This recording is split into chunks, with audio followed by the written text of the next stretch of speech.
How's it going, everyone, and welcome to another episode of No Excuses on YouTube.com with your favorite show hosts, Ari still. Arian. And Volasel, or what remains of Volasel, and we're here to bring you the latest news and commentary in the video games industry for the week. Yes. Or at least, I'm going to try. At any rate, if you'd like to get involved with the show, you can do so by sending us email at noexcusesvtw@gmail.com. You can follow us on the Twitter at noexcusesvtw, or you can join us in the Discord server, the best place to communicate with the show hosts and other listeners to the show. You can do so by clicking on the link provided in the show description underneath the archive of the show on YouTube. Yes, indeed. Today on the show, we're starting off with getting them a few Blue Mage spells, because I've been doing a lot of that the past 2 weeks, and gonna get them caught up to the current level of spells you need to really make the Fates go zoomy fast, which is really helpful now because you can get bicolor gemstones from Fates in Shadowbangers. So having a good spell set is really helpful. There we go. I hadn't actually updated my Blue Mage since I hit level 80, so now I'm currently wearing my Summoner gear. Because those gloves are Summoner specific. Okay, that's why it's complaining about the glamour. Oh, okay. So yeah, I've got weird gloves. That's fine. Oh, right, I need to update the gear. I've only updated part of it. That's okay. Quick trip to the Crystarium before we go. Yep, so we're going to be doing Stone Vigil Hard level synced first, and then I'm probably going to take them through Tsukiyomi and Suzaku, and we'll see what we do from there. Mm-hmm. If I can't think of anything to easily do during the show, well, for Blue Mage stuff, we can do some Rival Wings or something in the background. Yeah. Get some more Moogle Tomes. Summoner gear is all 70. I'm still using the Augmented Skaven gear under this, so I also need to go to Aquarium. Let's do that first. Yeah. So. Alright. We'll dive straight into our weeks then, shall we? And there's been some gaming happening this week, at least. It's been another... Yeah. I've been on another work hell march because, things kind of went sideways. We had last week we had the Drunk Cowboy weekend, and for the first time ever, we actually had a full complement of staff to do it. But that doesn't seem to have lasted. It lasted until the Monday. Yeah, my folks decided to go down to see the new grandkid, which popped out a couple of weeks ago. And then the new guy we hired just learned of his a family member's passing, so he ended up going with them. So wait, so decided to kill himself? No. Wait, how'd you get that? You said he went with them. Okay, moving on. So we're just down to the two people. So yeah, it's been a fun week, and I wouldn't recommend trying to run a business on your own on a weekend night, because it ain't fun. I mean, I've had to do it many days. Most days are, in fact, I wish I was running it alone, because that would be preferable. Yep. Let me know when y'all got your stuff sorted. Yeah, I'm gonna go grab what I can afford. So Crypt Lurker, gotta get all edgy. And I'll go. Wear this hat? Just need to take a quick trip to the... This is not where I was intending to go, but it'll do. This is not blue.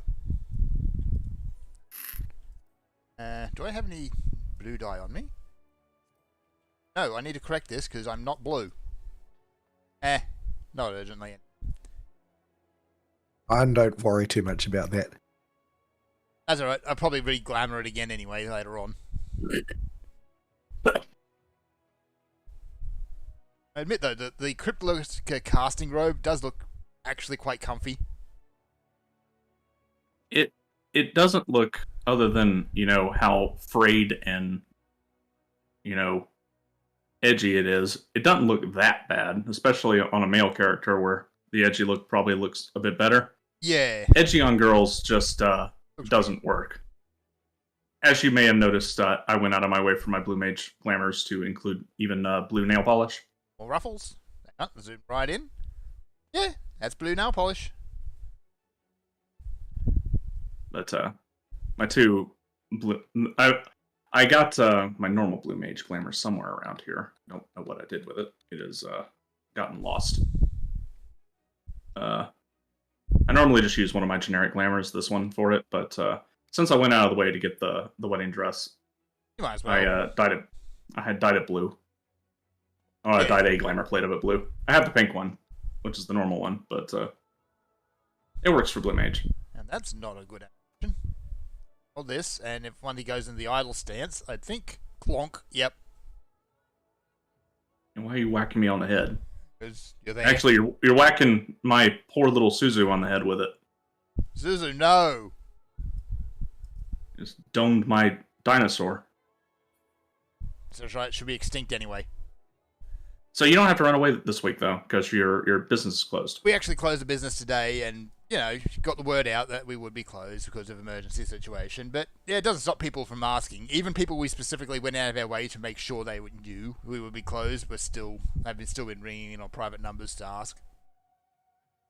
So why do we even bother with you people? The blue mage pose with this wind makes my boot occasionally clip through my dress here. That's... Just turn around. The wind is blowing. Yeah. There you go. That's better. So yeah, y'all set? Or are you still doing stuff? I'm good. I'm fine. Be sure to mimic each other when you get in there. Yeah. Got to get that extra boost. Yeah, the 20% crit boost.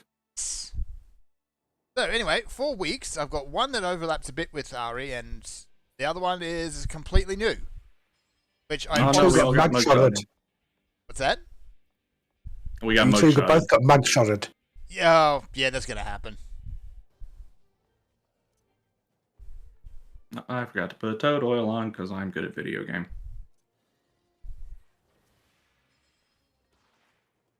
Yeah. But again, I'm gonna die. Mugshots are gonna happen. Because you're bad at thinking. Oh yeah, blue mage trash tanking is not not a thing.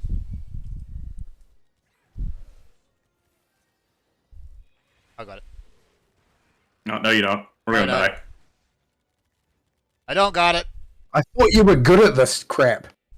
No, the blue mage tanking is the guy that goes in front, remembers to put toad oil on, so that doesn't happen, so he doesn't get chewed on immediately. And then the other blue mages wait while he freezes and ultra vibrates them, and then you do this again. There is no tanking the trash. No. Also, Mighty Guard helps. With Mighty Guard. Mighty Guard does help, in fact. I was messing so with basically, stuff. you did everything wrong, is what I'm hearing. Oh, and helps if you devour the first mob you run into to get the HP boost. Oh, right. I forgot I actually changed that to Sonic Boom. Come on, you stupid mobs. Okay, are you all actually in range this time? There we go. There it is, Sonic Boom. There we go. That's better. Okay, this guy doesn't freeze, so Just blow him. Well, you're gonna have to ultra vibrate in a second anyway. Oh no, he does freeze, so somebody else can ultra vibrate. There you go. So yeah, as far as weeks go, we'll come to Starfield in a moment. But the other game I've been playing is Monster Hunter Now, which is the mobile walk around, play Pokemon Go, except it's Monster Hunter. And a terrible name for a video game. An appalling name for a video game, yes. You're up for Vulture Vibrate, by the way, Vaul. They froze. Which, all things considered, I was expecting it to be awful because Pikmin Go or Pikmin Bloom was dreadful. The Monster Hunter one now is actually quite good. Remember, he swinges. He does swinge, so hide behind his butt when he goes in the corner.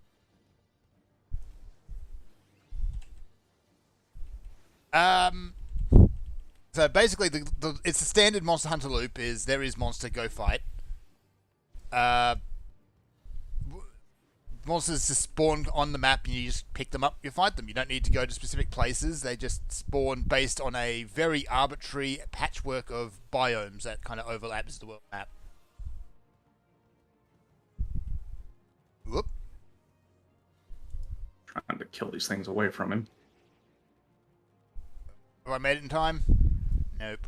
I got swanched. Okay. That's what White Wind is for. Yes, it is. That's a circle AoE? Apparently? It is now.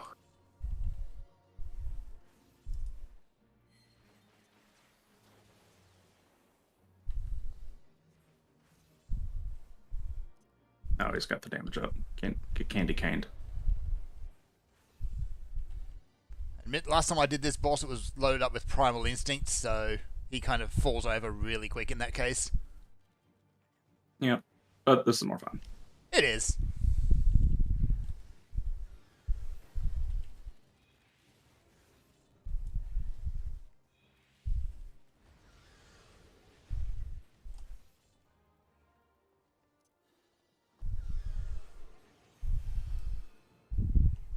Oh, I don't think my gate's going up in time.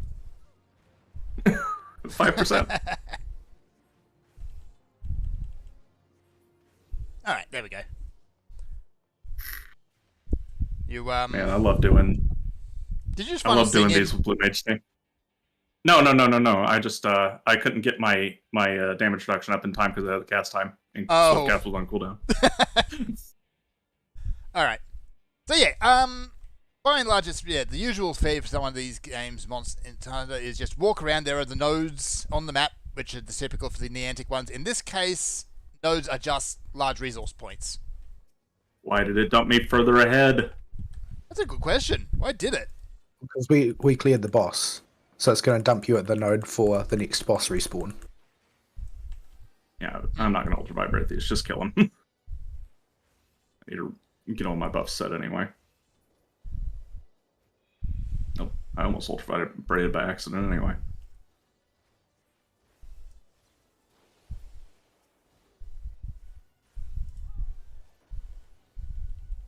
So yeah? Yeah.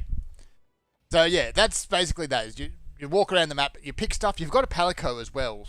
So all the small resource nodes that just pop up randomly, the Palico just goes and gets them, which is really nice. But being a Monster Hunter game, the bulk of it is, of course, the combat. And considering it's on a mobile, it's not bad. I know they say they took 4 years to develop this game. I'm not sure exactly where that development time went, but anyway. Because all the models are ripped straight out of Monster Hunter World. Which means they also have the same animations and the same visual cues. But to aid you along, they also give the monster a red flash when it's about to attack, because you are on teeny-weeny vision. Dodging is basically just swipe which direction you want to dodge, left, right, forward, back. Attack is just standard tap to attack. And you can, if you stay with the sword and board, you can just spam tap attack and get away with doing that. But each weapon does have its own unique mechanic as well. So sword and board has a block as well as the aerial combo. Greatsword has the charge slash combo and things like that as well. If you try and spam tap to fight it with the greatsword, you are going to get smacked. So yeah,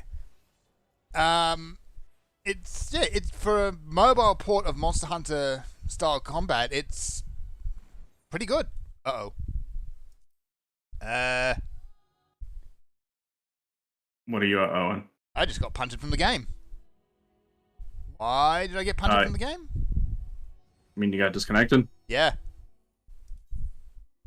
So, that was weird. Oh well, we'll see. Have my character just stand there in his newfound jammies while I was finished. Yeah. So far, I've unlocked all the weapons. That happens at around Hunter rank 15, which is about the point where the full tutorial ends. You don't have all the weapons, by the way. You only have, I think, sword and board, great sword, long sword, hammer, bow, and light bow gun.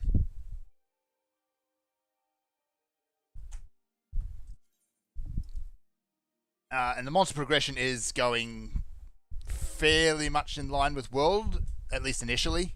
So you start with Great Jagras, then Takula Yaku, Baroth, and then to Great Gyros, of all things. Monsters also have a star rating, by the way. So a 1-star monster, I think, can only be Great Jagras, Kulu, or Baroth, and they're free. Oh, and Pookie. They're free. 2-star monsters will actually start to slap back, and Great Gyros will slap you. Which is nice, because a lot of these games, like, they're awful, and there's no challenge whatsoever in them. So I'm happy to have a Monster Hunter game that does slap back.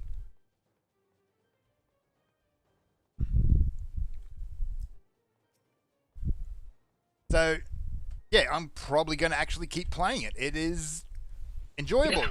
It's a great way to just kill some time. And having the paintball mechanic is really nice. So they give you the option to, if you see a monster, you can slap a paintball on it, it takes it off the map, and then you can just fight it whenever you want later on. It just goes into a stable you can fight. Right, so what's the play with this boss? I can't remember. Use the cannons on him to do damage, and then when he starts his cast bar ability, use this whichever one of them says it stuns it. Once we can get in the cannons, I'll tell you what the stun is. Yeah. It's the one with a really long cooldown on it. Yeah. Alright, ready? Because I gotta run over here. Yeah. Oh, you gotta poke the guy. And there he goes. You gotta walk in the middle of the arena to turn it on. Yeah. We've got to wait for him to do his shell once. Yeah. Iron Kiss is the generic damage. Spindly Finger is the stun. Actually, I'm going to throw the dots that I have on this loadout on him before I do anything.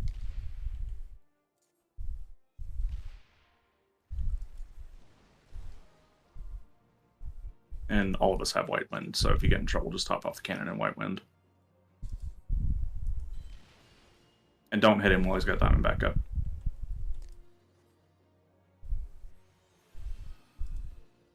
Okay, now that he's got Diamond back off, I'm going to start missiling him. Yeah, do that.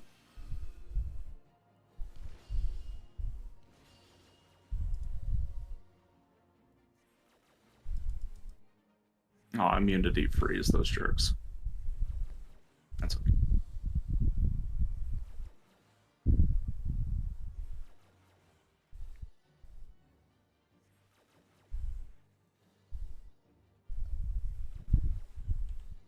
Okay, just smack him. There we go. Did you get it? There you go, that should get it.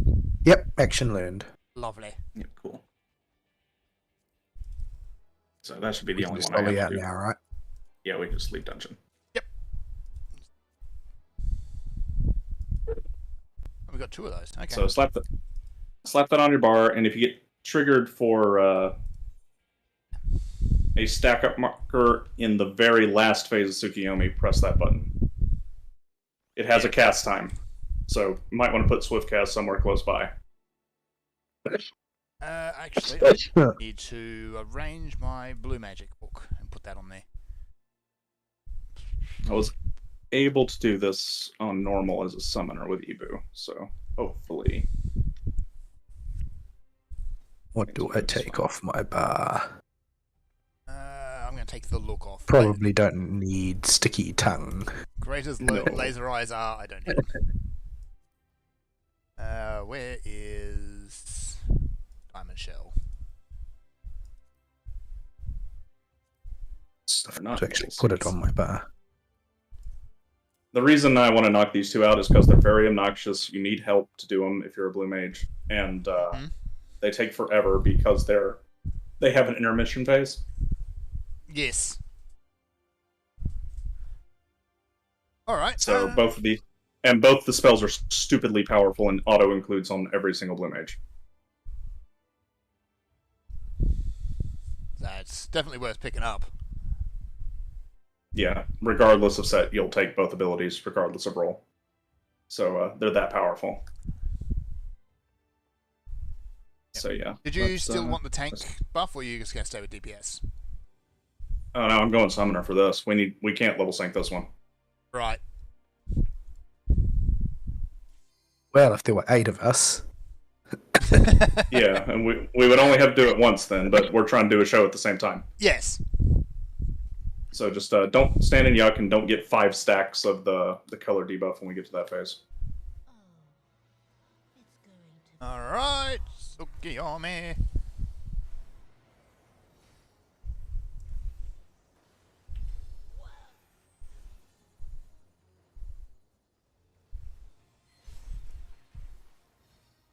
So yeah. So other than Monster Hunter World, Monster Hunter Niantic, what you been doing? Yeah. The other game I've been playing, of course, over the last few weeks has been Starfield. That's good. And it is a Bethesda game. Yeah, I could attempt to overlap with your week here, but unfortunately, yeah, I didn't get very far in the game for the little bit I played. Actually, that's the cast. No, that doesn't work. Alright. Alright, you can't die now. Yeah, so it is, it is. I said last week that it's Fallout 4 in space, and I still stand by that. Good, bad, and ugly. So I'll interject my Starfield experience into this part of your week, because my experience with it, it ain't great. So when I booted up the game immediately, I couldn't stand the UI. Oh no, the UI is like everybody. Let's start there. Yeah, then. Everybody complains about the Starfield UI, but they honestly undersell just how bad it is. It is appallingly bad, and especially since you spend probably, so much time in it. Yeah, it's probably the worst UI I've seen from a Bethesda game ever. Yeah, which is pretty bad considering how atrocious the AIs usually are. Their UIs usually are. Yeah, AIs also, but UIs. But yeah, if I've been saying AI, I meant UI. I got AI on the brain. But yeah. So 2 hours into the game, I decided, okay, enough with this. I can't stand this. Yeah, I did. And I've not played past this point, so fair enough. So leaving to go get mods to fix the UI was the very first thing I did after I made my character and got most of the way through the very first outpost with enemies in it. Yeah, whereas I slogged through the main storyline with the default UI, because just when FYI, I did it, what marker are we looking for diamond? Oh, we already got it. Stack up marker. The stack up marker is what you want to diamond back in this phase. Yeah. Normal orange arrows. Yeah, not the lineup marker, the stack up marker. If she does a lineup marker, we'll just help you eat it. And you can white wind it afterwards. And so don't get 5 stacks of the debuff here. And these will be donuts once they go off. Yeah, so it should be there.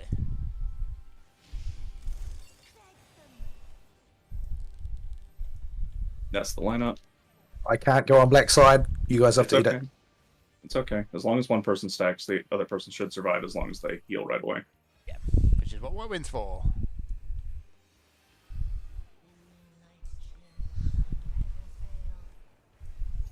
So yeah, I couldn't stand that UI at all. It's got a built-in fade animation for every single UI element that you cannot work around. That is just there to waste your time. You might want to keep yourself topped off for this phase because some stuff hurts. That thing is what you want to Diamondback.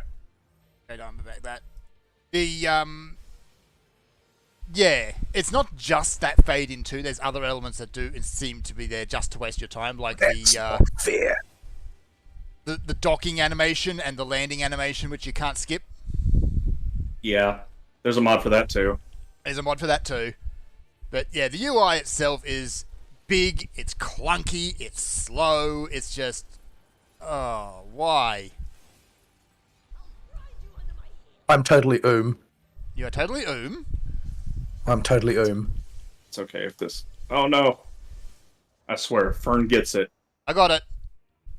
You really got it. I actually got Night Bloom, yeah. Okay, well then you can go on a level 90 and make this faster.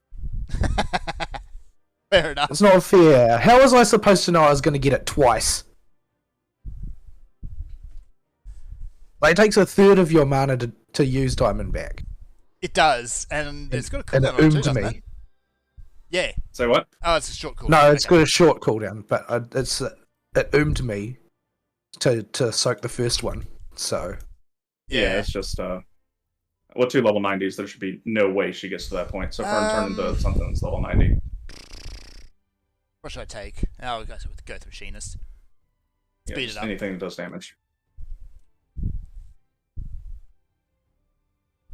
So yeah, UI appalling. Main story. It starts in the way that the usual Bethesda game is contrivance, get into the plot.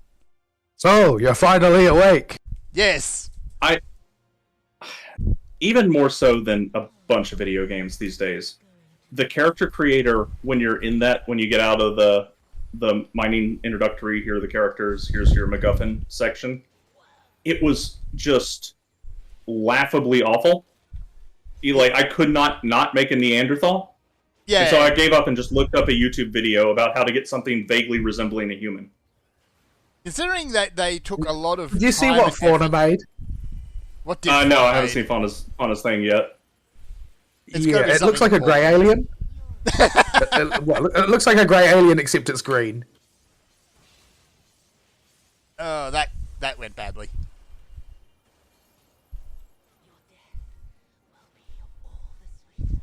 So, yeah, they put a lot of effort into the facial animations and into the making people look like people, to the degree where they went out and started just scanning people's faces. I would disagree with that and say they still failed, because everybody's lips are freaking ginormous in that universe. Yeah, everyone seems to have really big lips. It's kind of weird. But, well, that seems to be the case with all Western RPGs, except for with possible exception of Baldur's Gate 3. Like, if you look at the Mass Effect games, everybody has enormous juju lips. Yeah. For some stupid reason. Like, some people do, but not everyone.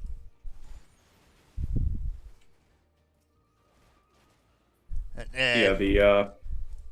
I get a kick out of this because they failed to such a degree that people are still jumping up and down screaming racism about how bad the faces look. But of course they are. They were going to do that anyway, so, I mean, they do look like a 1920s caricature of black people on some characters. They're so ridiculous. They all look like George Floyd. It's because it's not so much for quest NPCs and story NPCs, it's the randomly generated just bystanders. And, yeah, it just picks a bunch of facial features, mashes them together and calls them a person, and some of the results are, yeah. But, yeah, the plot's nothing special. It's like, you go and get a MacGuffin, and then you're told you join the secret society of MacGuffin getters, and you travel the galaxy collecting MacGuffins until the aliens or the bad guys show up and say, stop taking our MacGuffins. You say, no, go get more MacGuffins, and along the way you learn to Dragon Shout. Because of course you do. Because, yeah, Bethesda only capable of making one game over and over again. Yeah. So, I mean, it's there. This plot's nothing special. But you, of course, end up with the dual choice. One alien wants to take over reality. The other one wants to destroy everything. You have to pick which side or tell them both to screw off. So, it's like, it's fairly standard Bethesda fare. It's nothing new.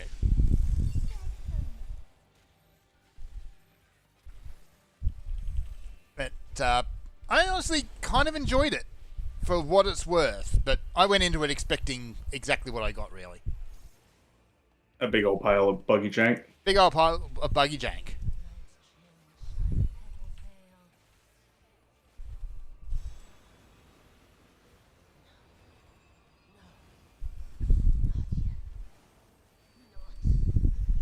Okay. Nope. Nothing. Yeah. It's a rare drop. The fact that Fern got it on his first run is infuriating. Yes. I think that was just the game engine just, sticking Vaul the middle finger. I knew it was going to happen the second I saw Vaul fall over. Like, the second he fell over at 1% with no time for me to res him, I'm like, yep, it's going to drop. It's going to happen. So, yeah. Just to make sure it's of no use to us whatsoever.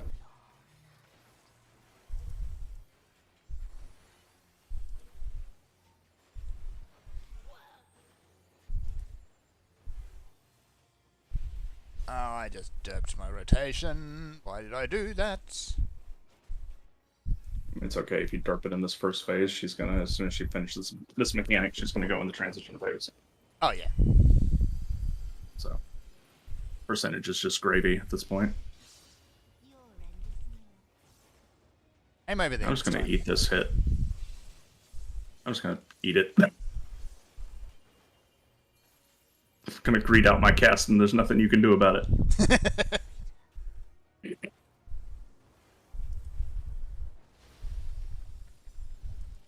Okay, phase transition.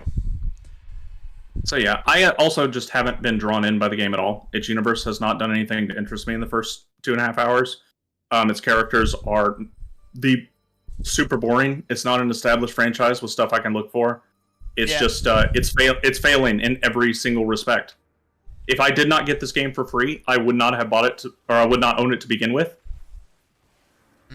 But because circumstances just placed the game in my lap, I just happened to have it, and I'm so glad I didn't spend any money on this thing.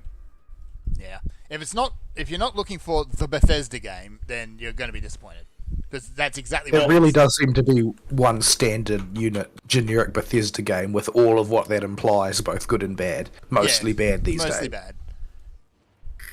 I enjoyed it, but I got to the end of the main story, and when you do that, here's a bit of a spoiler. It's New Game Plus kicks in, and where you start New Game Plus with only what your character knows. So your skills remain, but you lose your inventory, you lose your ship. You get a new ship, but yeah, you lose everything except for your skills, really, and your levels. Is the New Game Plus the expected unlimited mode that keeps going forever? Yes. Although you can... You're not supposed to keep rotating through the main story over and over? You can if you want, but you don't have to. Yeah, but will it serve any purpose? That's the thing. No. Because, I mean, of course, if you want to play the game, you're in any capacity, you're going to have to at least complete the story once. But is there any benefit to completing it more than that? Not that I've noticed. But... because you get most of your dragon shouts through the main story. So if you missed a few, you go back through the main story, you go and get them again. I love how they're just dragon shouts. They're just dragon shouts. Let's just call them what nobody they even are. pretends that's not what they are. Yeah. Though, admittedly, the most useful one is the one you get first, which is just creates a field of null gravity, and everything just kind of floats around like a ragdoll in it, and it's great.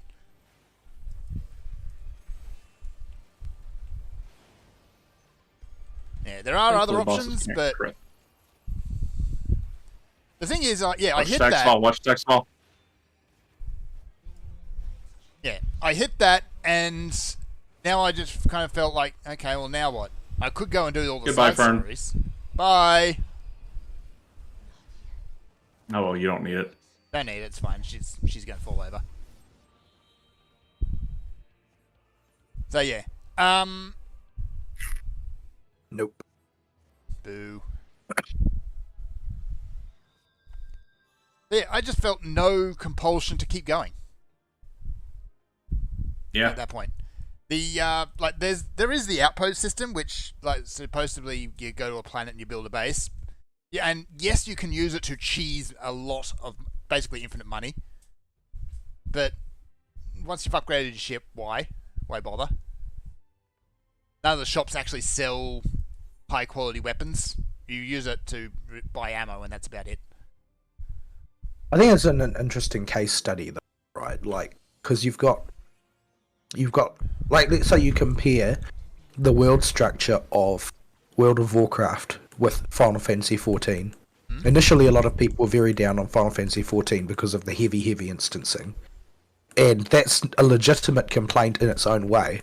But Final Fantasy XIV wins out by using that limitation to tell a much more compelling and more carefully directed story. Yes. than would be able to be accomplished using the open world.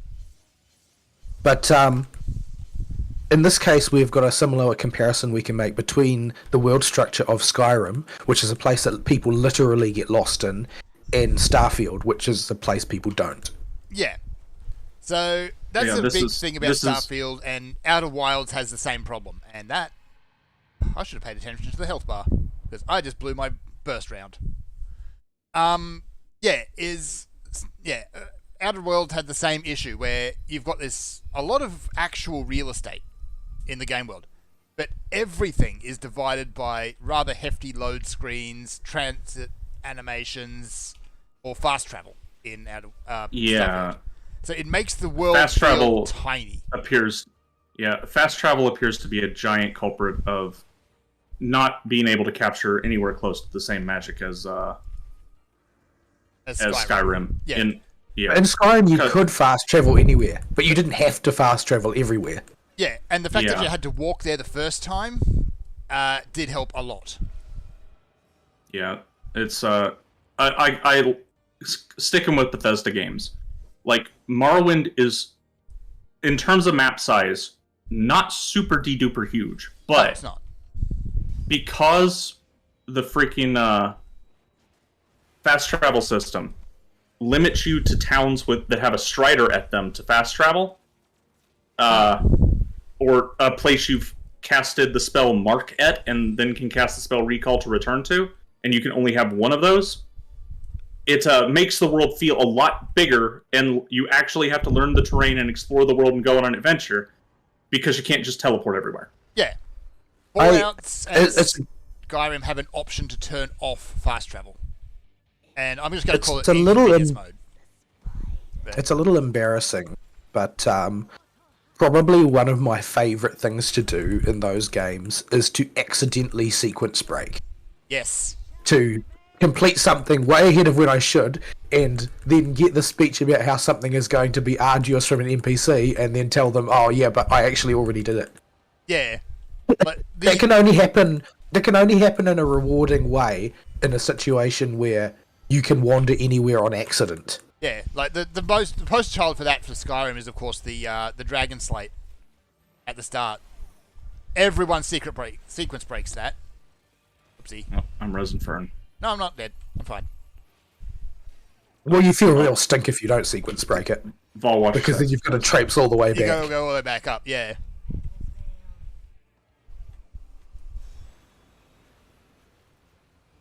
Robot. But yeah, Starfield, there is no real sequence breaking. Yes, you can go to a lot of the planets and stuff, but the places you actually need to go for a lot of the story aren't physically accessible. Like, even if you manage to pick the spot on the map or on the planet where they actually are, you still can't get into them. But because of the planets being so big and empty, one spot's largely like another.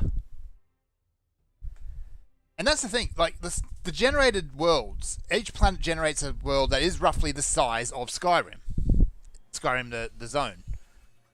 But you only need maybe a 10 square meter section of each of those biomes, and you've seen the whole thing.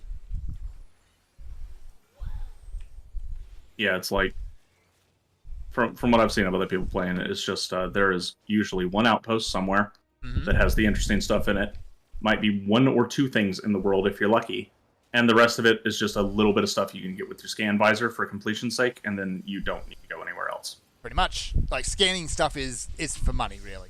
Money and outposts. But, I did not get hit by that, you liar. Yeah, like, I've lost count of actually the amount of planets I landed on, spun in a circle, and was able to spot the exact same factory complex on every single planet. Mm-hmm. So it's just...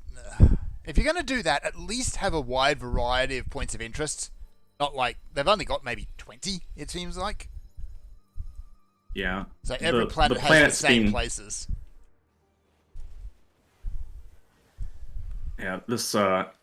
if you're gonna make something like that and make it really feel good, there's no getting around it. It just needs to be in the oven for a long time. Yeah. But otherwise, you end up with something like the first time I found the work site where the robot population had decided that the optimal way to increase efficiency was to kill all humans, and that by that to stop humans working by just killing them. Right, the first time you find that. Have you worked with people? Yes, I have. So I kind of agree with the robots on this one. The most efficient way to have humans work is not have them in the way. Not necessarily the murder, but, you know. But, yeah, the first time you find that, it's kind of cool and kind of fun. The fifth time, not so much. So, yeah. A lot of people have actually compared it, a lot of ways, to No Man's Sky at launch, which I don't think is quite fair. It's not quite that bad. But yeah, look at what No Man's Sky has become now, and honestly, I'd kind of prefer to play No Man's Sky in a lot of ways. Yeah. Well, I mean, if what you want is that exploration thing, No Man's Sky just does it better because that's the focus. Whereas they've tried to have their cake and eat it. It looks like with Starfield, like they want to be that exploration game, but I don't think that they really can be. Yeah. Because they wanted to have the storyline as well, and, you know, the base building, and. So, it's just, you tried to do too much. The thing I don't understand why they don't just commit to the conceit straight up, because everybody knows if they didn't have base building in there, a modder would put it in. Yeah. So why bother? Why bother to put it in there? Why waste the development time? Somebody else will do it for you, and they'll do it better than your one. So don't waste your time. See Fallout 3 and later Fallout 4, who had a modder basically rip out the base building system and build their own. Incidentally, it's a mod I can't play Fallout 4 without now, because it's got a full base building system. You can automate bases if you don't want to build them, and there's a storyline attached to it, which is quite good. Get it? No, of course not. Of course not. Don't be silly. We're going to be at this all day for weeks. Hey, if she drops her card, I'm not going to complain. Give me the card. Give me your card, lady. Can she drop the card? Lower drop on normal, rate, yeah, yes. she can drop. It's an incredibly low drop rate, but yeah, she can drop it on normal. Yeah. But yeah, after I finished the story and it jumped me back in the universe with nothing, or almost nothing, like, I more want to go play Fallout now. Because Fallout, I found, actually has a lot more personality than Starfield does. Starfield's got this whole NASA punk thing, as they call it, which is kind of neat, admittedly. But it still doesn't have a whole lot in the way of actual personality. Whereas Fallout... it would be neat if it was done by somebody with any kind of directorial talent. Yeah.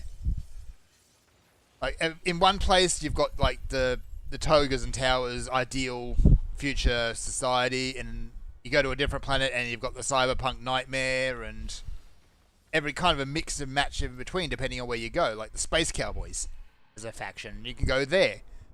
But it doesn't have any unifying identity to it, other than the ship aesthetic, I suppose. Whereas, yeah, Fallout, you've kind of got that Art Deco, retro, atom punk thing going on with a severe dark humor streak going through it, which I really, really enjoy. Skyrim instead jumps on a full high fantasy type deal with, you know, racist space elves. Well, they've got legacy content to draw on, a lot of it, much like Fallout. Though if they ever start delving into the Sotha Sil lore, then things are going to get weird. You don't want to know what's inside the planet of Nern. Let's just put it that way. Unless you like Cogs. I hope you like Cogs. Oh yeah, he was the robot god Morrowind, wasn't he? Yeah. He's one of the three. And didn't he die in Tribunal? Yeah, I think he dies. Yeah, I think he's been dead for a while. Like, you see... Yeah, he's the dude whose corpse you walk by on the way to Amalexia. Yeah. But, yeah, you thought Shea Gorath was weird? Nah.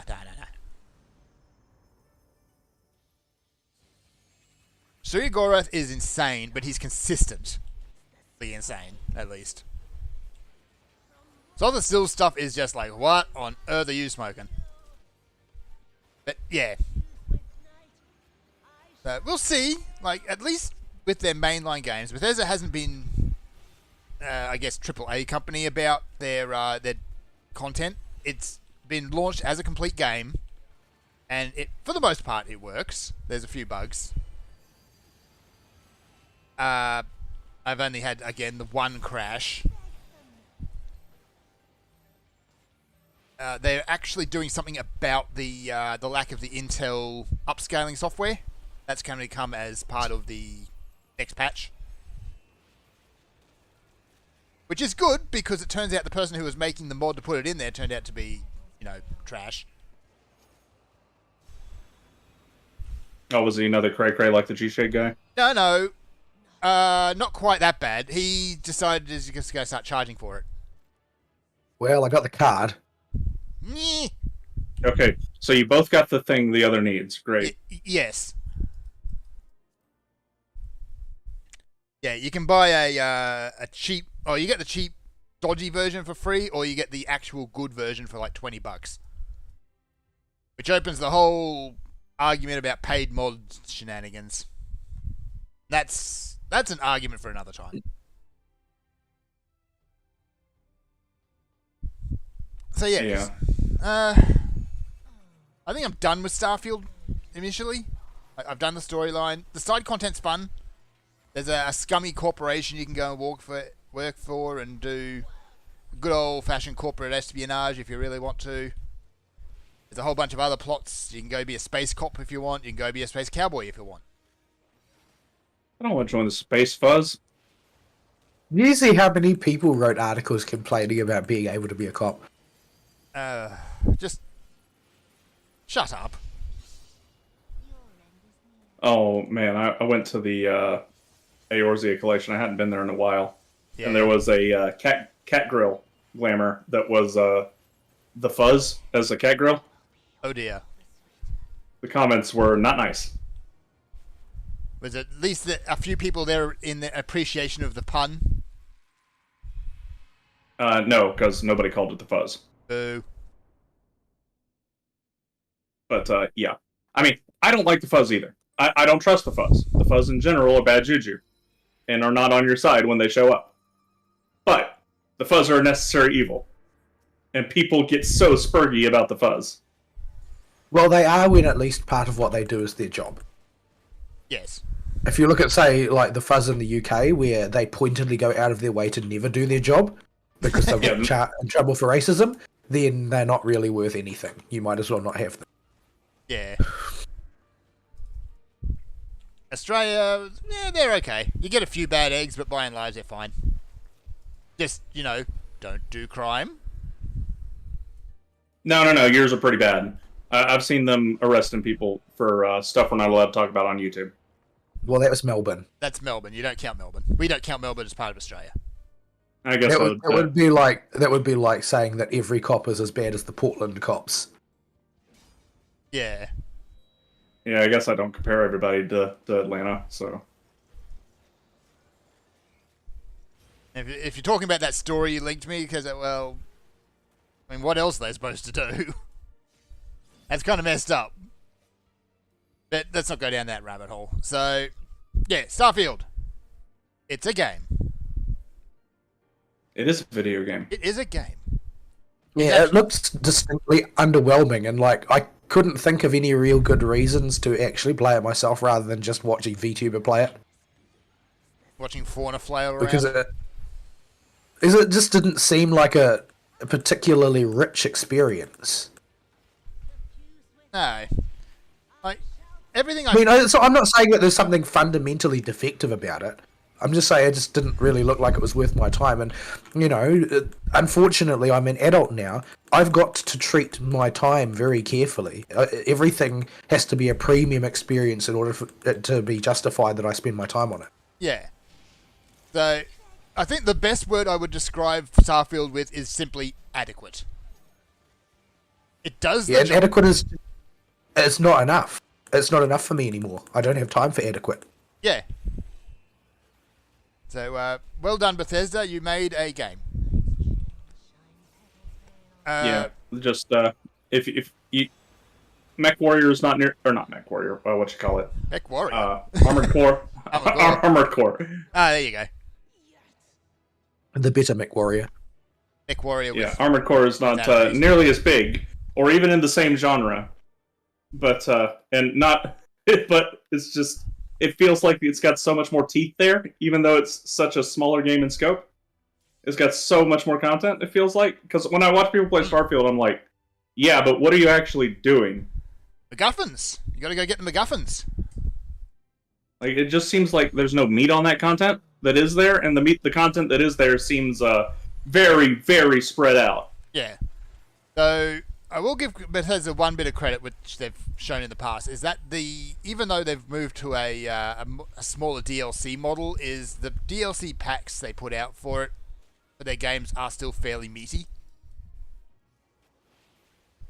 So that's great and all, but that's great and all, but I mean, this is a Bethesda game. Yeah. The thing that matters is its mod scene, not. Oh no. I was just gonna eat that no matter what. Yeah. Yeah, I've eaten a few of them just because. So I think I'm gonna put Starfield down. Maybe come back in 6 months, see what the modders have done. I don't even know if I'll make it past the point I'm at. I might be done with the game, even though I've fixed the big issue I had with it. Yeah. Because I know there's more issues coming down the line, and every time I run into one that just is a problem, Pickle. Yeah, you're still there. Pickle. Did his sound card just die or something? I think it did, yes. Vaul, you balked. Come back. Your sound card just die, or did your internet die on you? It might still be dying on him. I think it's still dying. Yeah. So, yeah. If I go back to Fallout 4, even Fallout 3, even New Vegas, Skyrim, there's a bunch of new, really massive mega mods there, which I could sink my teeth into. I just go do them if I want to play the Bethesda game. Mm-hmm. Yeah. It seems like too much work this early to invest anything into it, and even when they get mods for it, the universe doesn't grab me at all. The gameplay style hasn't grabbed me at all. There's no hooks in that world to get my teeth into. I would have to get a super Redux mod that totally redoes everything. Yeah.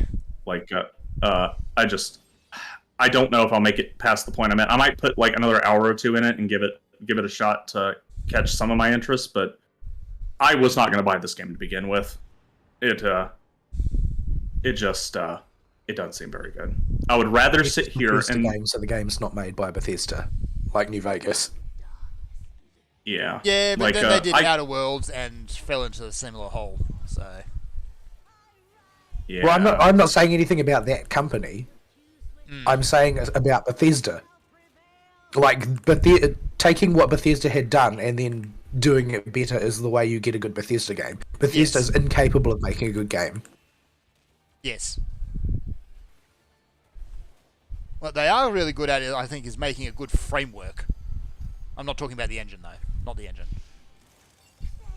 Yeah, for all of their talk about no longer using the creation engine, it sure looks an awful lot like they're just using the creation engine. This is the Shmriation engine. Oh. Like, there is literally no difference between the creation engine and what they're doing. I stopped paying attention for a moment and got smushed. I don't know why. Crap. I think maybe I ran out of the circle too early. I don't know. But you got 5 stacks, probably. Vaul, you might have to do the thing. So I don't have a marker. No, not yet, but because Fern's dead, so we might, we'll get one. Yeah. Uh-oh, you moved. Oh, I'm stopping. Oh, you didn't... tell me I had to not move. You never mentioned anything about that, in fact. I just want you to after this reprimand, get any threat you can by White Winden or something. All right, just smack it. I'm gonna die again. Nope, you're not. You smacked it.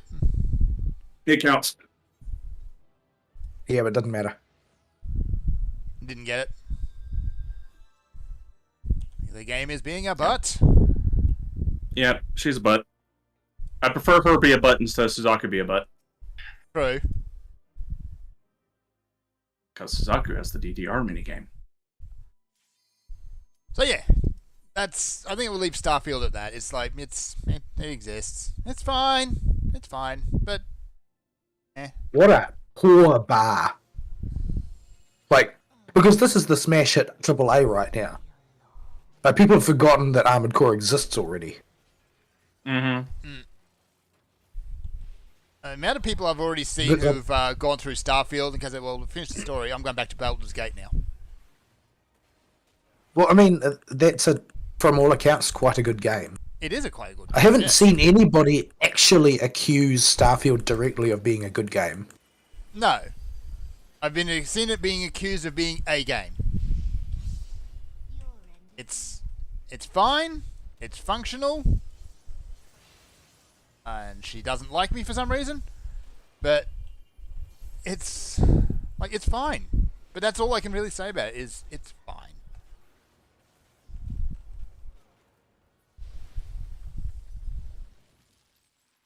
So Vaul, what you been up to? Dying, mainly. Yay. On day 14, my illness continues. The character has changed 2 or 3 times throughout the course of my illness. But, it's still hanging around. So my voice is still rasping, although not as badly as last week. It actually got worse during this week before it got better. But I think it's on the up and up at this point. Unfortunately, I'm in the sort of the terminal phase that always follows my sort of respiratory illnesses, which is several weeks of coughing fits. Painful, lengthy coughing fits. Which I'm constantly sucking down throat lozenges when I'm doing the show, so my coughing is minimized somewhat compared to normal. Mm-hmm. But it's pretty bad the rest of the time. I can't really do much of anything because I just go into coughing fits constantly. But yeah, so I really haven't done much of anything this week because it would be like do my best to struggle through the workday, go home and then die. I just don't have anything left in me. It's too strenuous to just get by each day in this particular state. I don't know how many weeks this lot will drag on for. The worst time was 3 months. I don't think it will be that long this time because I feel like there is already a gradient of decline, albeit slow, in the amount of coughing I'm doing. But that may be wishful thinking. It remains to be seen. But yeah, I haven't done really much of anything. But yeah, I'm not really sure what to talk about because I have been basically incapacitated for 2 weeks now. Not really participating in the rest of existence because all I can do is die loudly and obnoxiously and hopefully annoy my neighbour. Oh, the ones that always have a domestic? Yeah. I'm pretty sure he's a domestic abuser. I'm pretty sure that's what's going on. At this point. But, yeah. There's apparently the cops have been called on him a few times, but, you know, the thing with domestic abuse is that the woman keeps going back. So, what can you do, really? I mean, she's not going to press charges, and she's not going to stay away. So, it's pretty much an intractable situation. Till something breaks the cycle, yeah. Yeah, at any rate, nothing I can do about that. So hopefully he's being kept up by my constant wheezing. But, But Serves him right. But yeah, I've done nothing but poke at the gacha. The theory was going to be that we would be more apt to talk about the ending of Blue Archive, the first primary story arc, this week. Since last week I was pretty much unable to speak without a great deal of struggle. Now I can speak, but I can't stop coughing. So, yeah, I sort of traded one thing for another there. I don't know. I don't think I can actually direct that discussion myself right now. I don't have enough energy in my voice. I might just allow Ari to do it. All right, because I don't want too much time to pass. Otherwise, we'll forget. Because I can already feel the impact of it fading because it's time, a particularly stressful time for me due to being ill, has passed and it's making things fade. Yeah, and my memory in general just doesn't retain things unless I make an effort to. So yeah. What have we talked about so far on the show? We talked about both phases of the previous... First two phases. Yeah. So, Phase 3 came out. And we talked about them getting the airship. And everybody getting flight attendant uniforms. Because obviously. Yeah. So, we ended off talking about how they did a good job with Iris and her big hype moment at the end of that. And setting up to go punch the big bads. So, there are a few scenes... The wrong Iris, by the way. I kind of want to do a bit of a spoiler on this topic, because A, not many people are going to be able to experience it the way you're intended to, and B, just not that many people play the Blue Archive story, so talking to people about the quality of the story in a spoilerific manner, I think, might get people a bit more interested. Well, I mean, it's sort of hard to explain without spoilers why it's worth it. That's the case with a lot of stories, I suppose, is that it's hard to communicate what about it is worth it when, the surface trappings of it are so banal. Like, the surface trappings is, it's a waifu gacha. It's just got a waifu gacha story. And all of that is true. That's the thing. Yeah.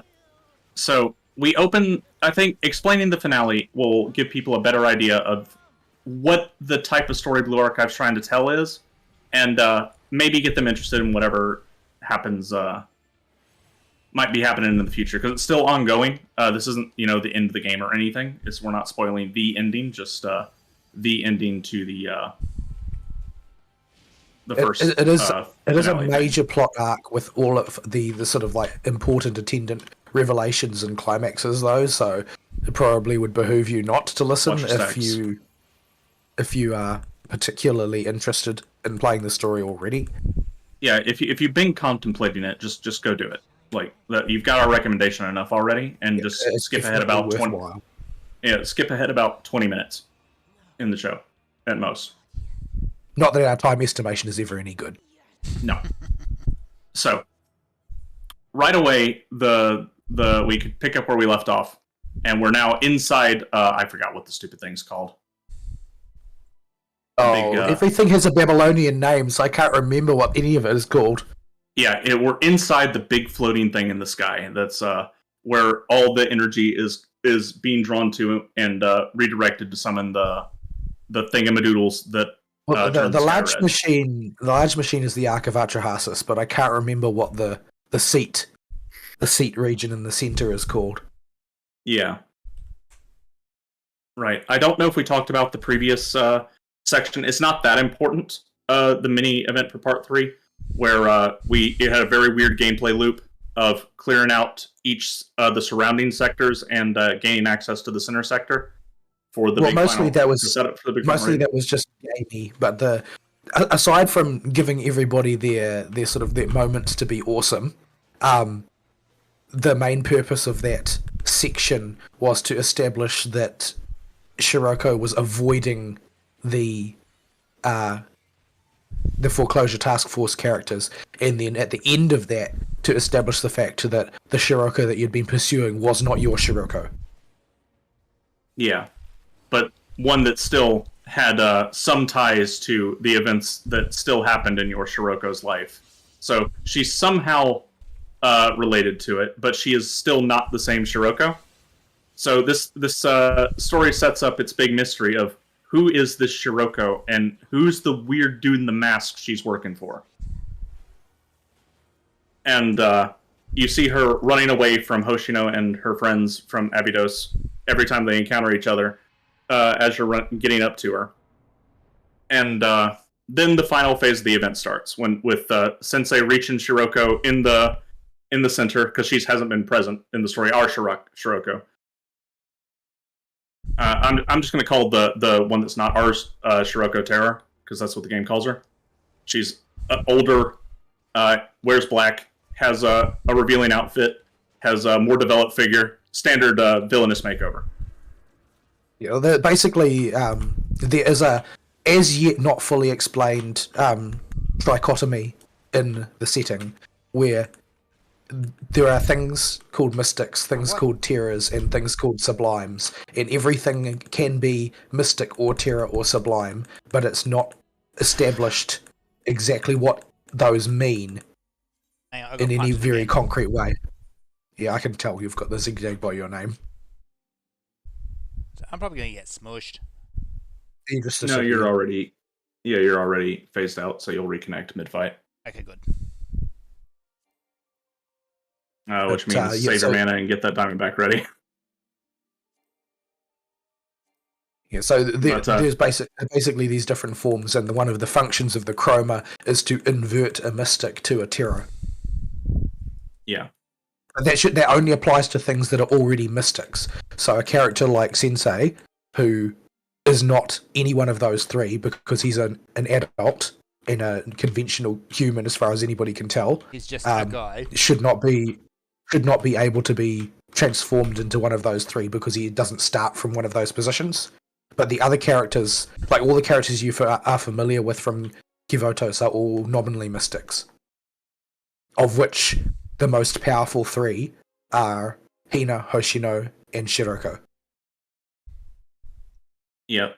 So for those that don't remember, the whole plot of this is started by our Shiroko getting kidnapped and taken. At first, they think she's just been turned evil by the Chroma, the mysterious MacGuffin force of evil in this universe that can do what Vaul was talking about earlier. But it turns out she's in the core of this area we've been raiding through, and that the Shiroko terror that's been running around, the scary one, is a totally different entity. She is not merely in the core. She is in the core and has been actively burglarizing the place because she's still Shiroko. And she has her mask on when you first figure out she's still alive. The camera feed that they cut to shows her with her mask on, her little bank robber mask. So there is one thing that we know no Shiroko can resist. It's robbing banks. Oh, I don't like that. It is.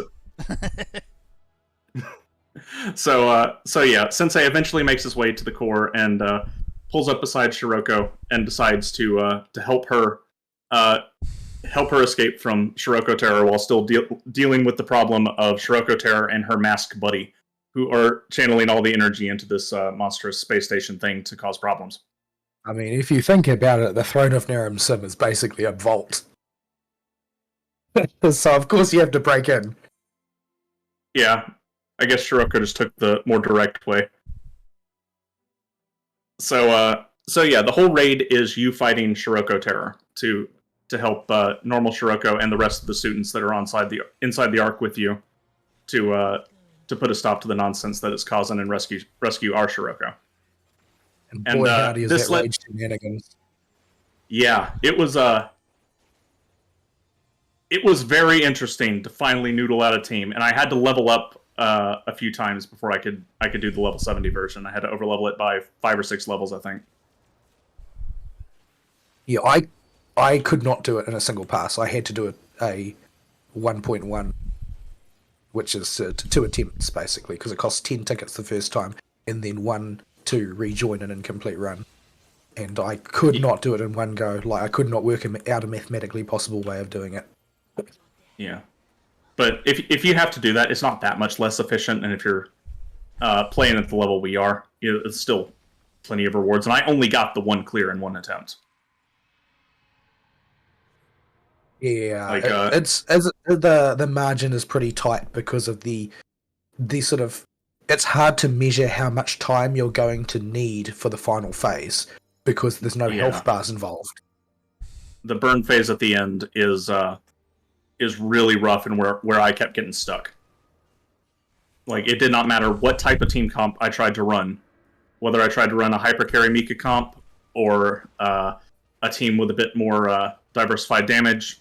Like, there would be some problem. Either I couldn't get to that phase fast enough to make it work, or Mika was just barely not doing enough damage to one-tap the boss in the burn phase. All that needs to happen is you go into that phase with the wrong amount of charge and the wrong X skills up, and you won't be able to resync with the amount of damage you need.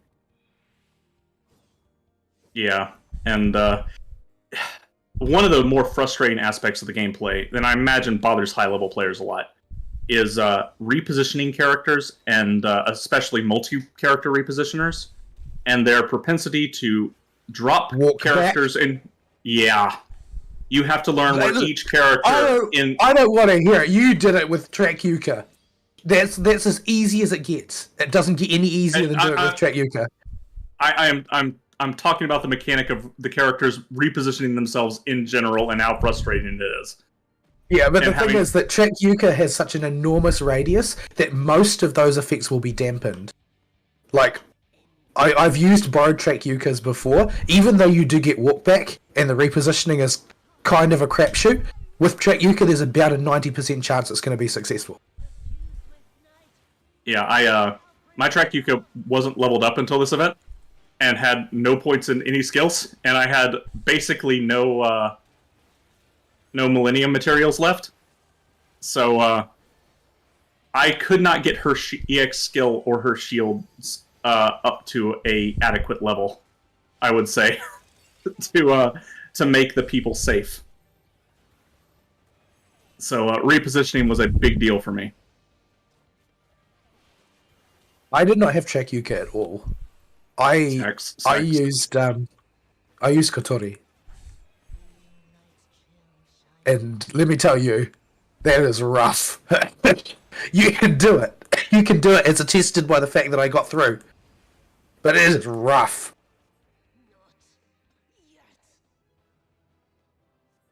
Yeah. Oh, yeah, this is a stupidly rare drop. I expected these two things to take the entire show.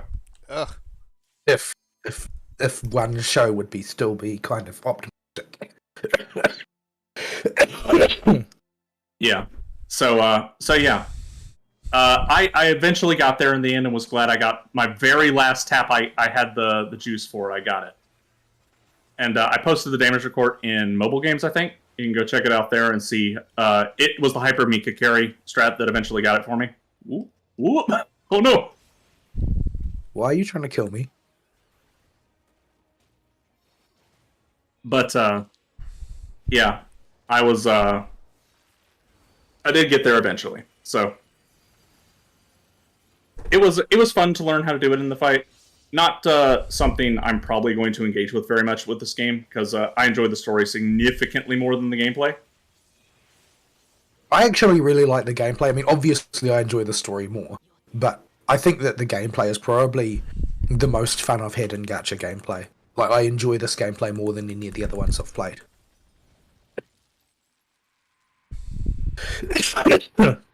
Yeah, it's just not without its frustrations, but yeah, it's not bad gameplay, but if high level gameplay revolves around repositioning a lot, which a bunch of the fights do. No, actually, it doesn't. It doesn't. This is the only fight that revolves around the sort of constant dynamic repositioning.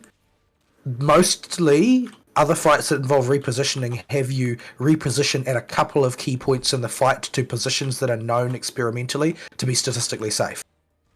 Oh, I guess. And then you just mold over when you get a run that's not statistically within the first 2 standard deviations. Yeah. And on top of this, the thing that really made her tough was on the level 70 version, you have to interrupt. What's the name they give him? Not his actual character. Because yeah, you have to interrupt him. He's completely immune to damage and just supports Shiroko Terra the whole fight.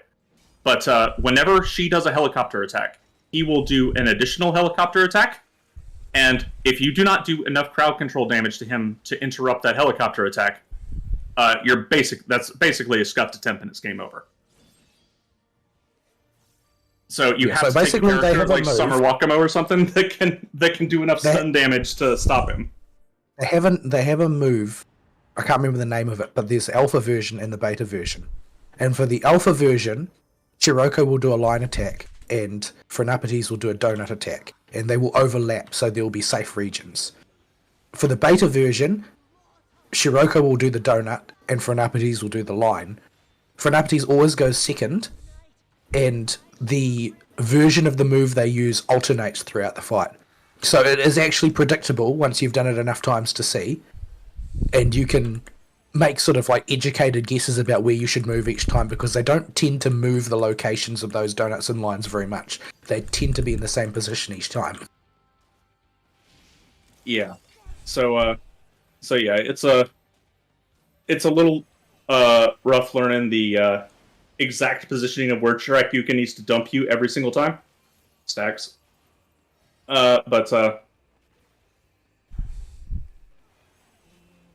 But other than that, the fight is mostly just checking your damage and how much can you optimize it without losing too much time, while still saving the resources to deal with the helicopter mechanics. Yeah, I couldn't get further than about 33. I think my record was 33 or 34 health bars in one attempt. So you just had that was as close as I could get. So you just had to give him one good whack and then do the burn phase for your second attempt? Pretty much, yeah. That was the way that it usually went. And it restarts from the start of the fight every time you have another attempt in terms of the order of abilities. So because you do the first part of the fight so often when you're learning it, the second take tends to be a walk in the park. Yeah. The hardest part for me doing the fight was because I was running... I wound up running Himari in my final team. So my cost generation was accelerated. And this pushed me at a point where Mika's burst was ready exactly as Shiroko Terra would do the shotgun attack that has a stun at the end of it and will interrupt her EX skill completely. So I had to... I would often be like, oh, this is a really good run, I'm doing really good, I might get it this time. And I'll have at least a few more seconds in that last phase. And then I would just get stunned by the shotgun because I wasn't paying attention. I forgot to hold my EX for a second.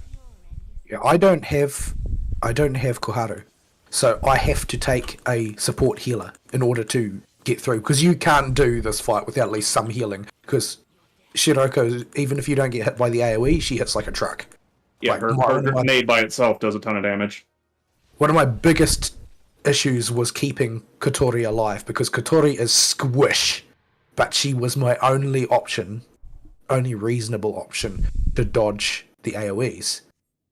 And if she happened to be the one selected for death by Shiroko's shotgun, then I needed to dump manual healing on her to keep her standing. Yeah. There's basically no other option. There was an issue with running Swimsuit Wakamo, but she was the only character I could run that could push my time in a good enough position where I had a shot at the burn phase. And that she takes more damage the longer the fight goes on. Once I realized that it was impossible for me to use both New Year's Fuka and Himari at the same time, because I needed the healing and I didn't have a striker healer. I don't think I've got any striker healers, in fact. Then it was just like, oh well, so the objective here is to get a perfectly comfy 11 ticket run, since I can't do a 10 ticket run. And so at that point, I ran with Tsubaki, Summer Hoshino, Mika, and who was my other one? Oh yeah, Kotori. And if you've got Tsubaki, then you just have to taunt every time Funapati's is about to attack. And that's a one-shot interrupt. Because there was no point in me pushing the damage, because I was not going to hit the threshold. So I just went for the comfy run instead. Because the reality is, on Asia server, we cleared it in well under 48 hours. So I didn't have time to do a lot of runs anyway. If I had tried to spend the time noodling out a approach that worked, I wouldn't have had time to do the actual runs, because we would have run out of health. Yeah. Like, Asia server is way more competitive than US. Yeah, we had about 4 or 5 days before we killed the boss. I had about 44 hours.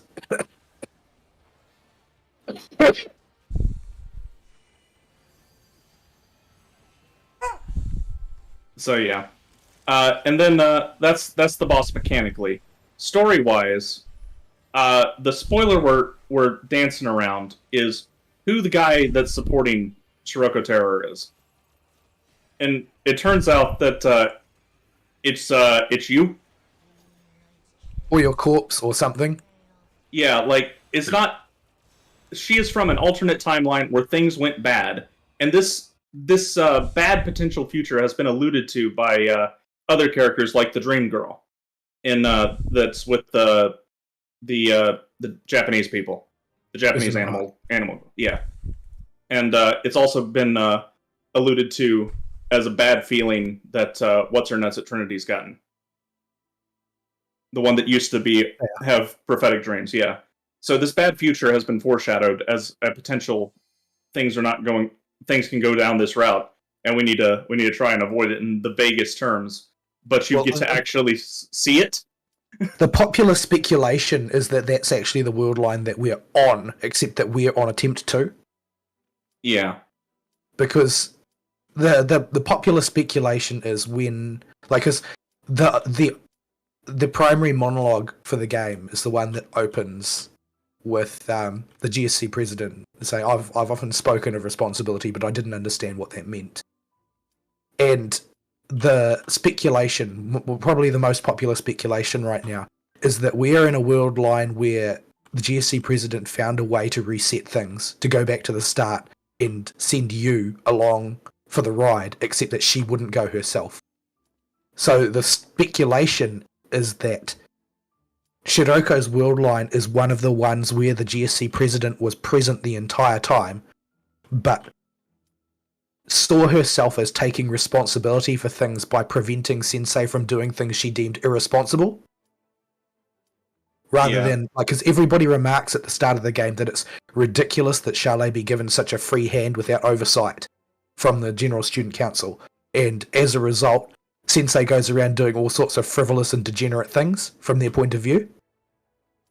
But in a world line where he's prevented from doing things, like one of the things we know for a fact, because it's established right at the start, is that the General Student Council doesn't think that it is worth the resources to help Abydos.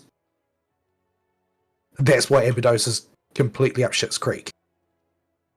Now, if you extrapolate that to a situation where Sensei is never allowed more than casual contact with the Abydos students and can't really intervene in their affairs, then you get Shiroko's world line. You get Shiroko Terra's world line. That's one of the most popular speculations on what's going on there, is that Shiroko Terra is where you end up if the GSC president is able to intervene the entire time until everything goes pear-shaped. Because she thinks she's taking responsibility by stopping you from being irresponsible, when what she's really doing is avoiding the consequences of those decisions. Yeah, and you get to see her in that world line and how she got more and more broken as time went on in that timeline, with all her friends either being removed or just outright killed. And then Sensei... If you look at the way things play out in the storyline we're familiar with, you can see all of those things happening. Like, Serika, for instance, he disappears in Shiroko Terra's world line. Nobody knows what's happened to her. Well, Serika's thing is that she gets kidnapped by people all the time. That seems to be just her destiny in life. Yep. And then you talk about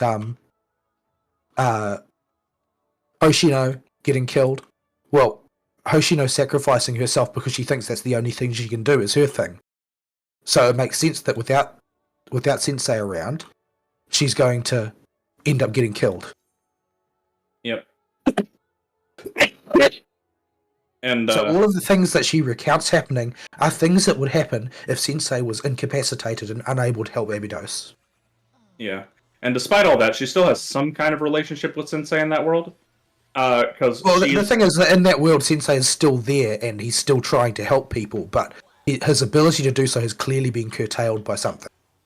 Yeah, his hands have been tied up by something, but he's still a very important figure that can turn the tides in a bad situation when he's there. And Sensei gets put into a coma through some events that aren't elaborated on in that timeline. And so Shiroko thinks she killed him because they'd eventually just declare him brain dead. And like he's just not coming back. There's nothing they can do. Until it gets to the last day of that timeline that we're aware of. And Sensei waddles out of the hospital through magical powers that he pulls out of his butt, and has I think he has. Well, you could extrapolate that. You could extrapolate that to being the work of the Shizum chest. Yeah, I think he has Plana like puppet his body around because he can't physically move it himself due to atrophy. So he has the Shizum chest drive him around to where he needs to go. And he managed to waddle his way all the way to the middle of nowhere where Shiroko Terror is. Well, the one that'll be Shiroko Terror before she turns. And she's being confronted by agents of the big MacGuffin, the Chroma. The big evil monster. Well, I'm not really sure what their position is, because they seem to think of themselves as being in service to the Nameless Gods. But they also seem to think that they're puppeteering the Chroma. Yeah, it's their actual role may be a bit different than what was just described, but it's functionally through the story. It seems very clear that they are an outside influence of some kind, like that they were once part of Kivodos, but they don't seem to be anymore. Because if they know about and are incapable of manipulating the Chroma, then they must be from outside, or are outside now, or are capable of interacting with the outside. But whatever the outside means in this context, because we don't really know. Yeah. And so you got Sensei making his way there, and they're trying to recruit Shiroko because she's super strong. And they want her to be the emissary for the Chroma, and to go around and... By now, Hoshino is dead, who is the most powerful, and Hina would have been the next most powerful, but all of the chaos that's going down probably landed on her head. Yeah, so she's...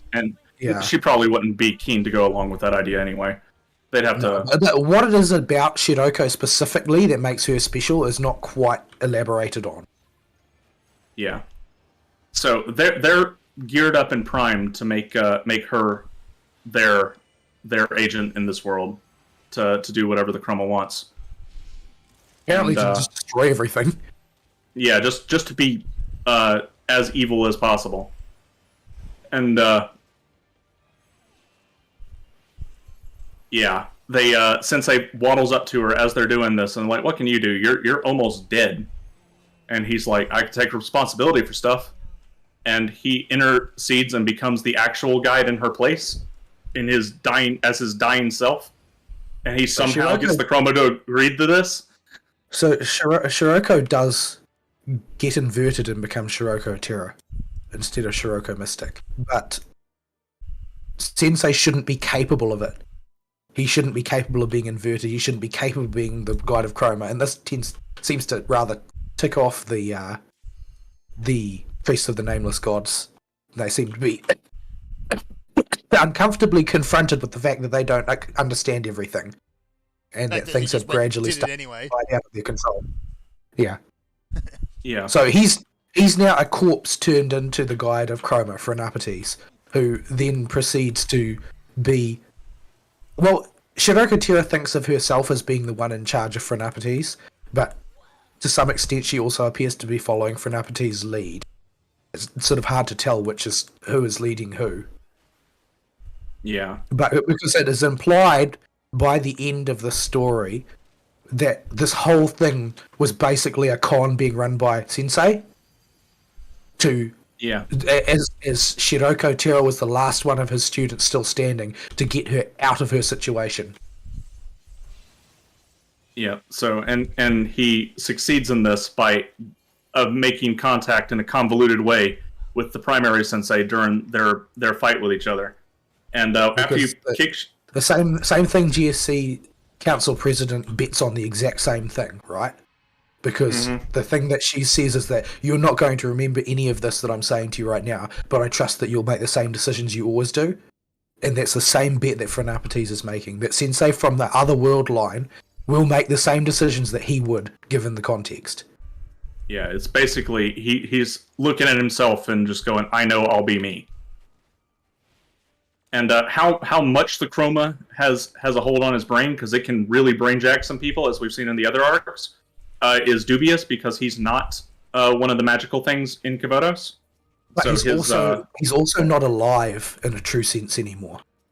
Yeah, so it could just be that this is the last thought the only thought he had when he was dying, and that's all his body is going to work towards. But we don't know. That's not elaborated on. But the point is, it makes for a really cool finishing moment for the villain when you're figuring out their motivations.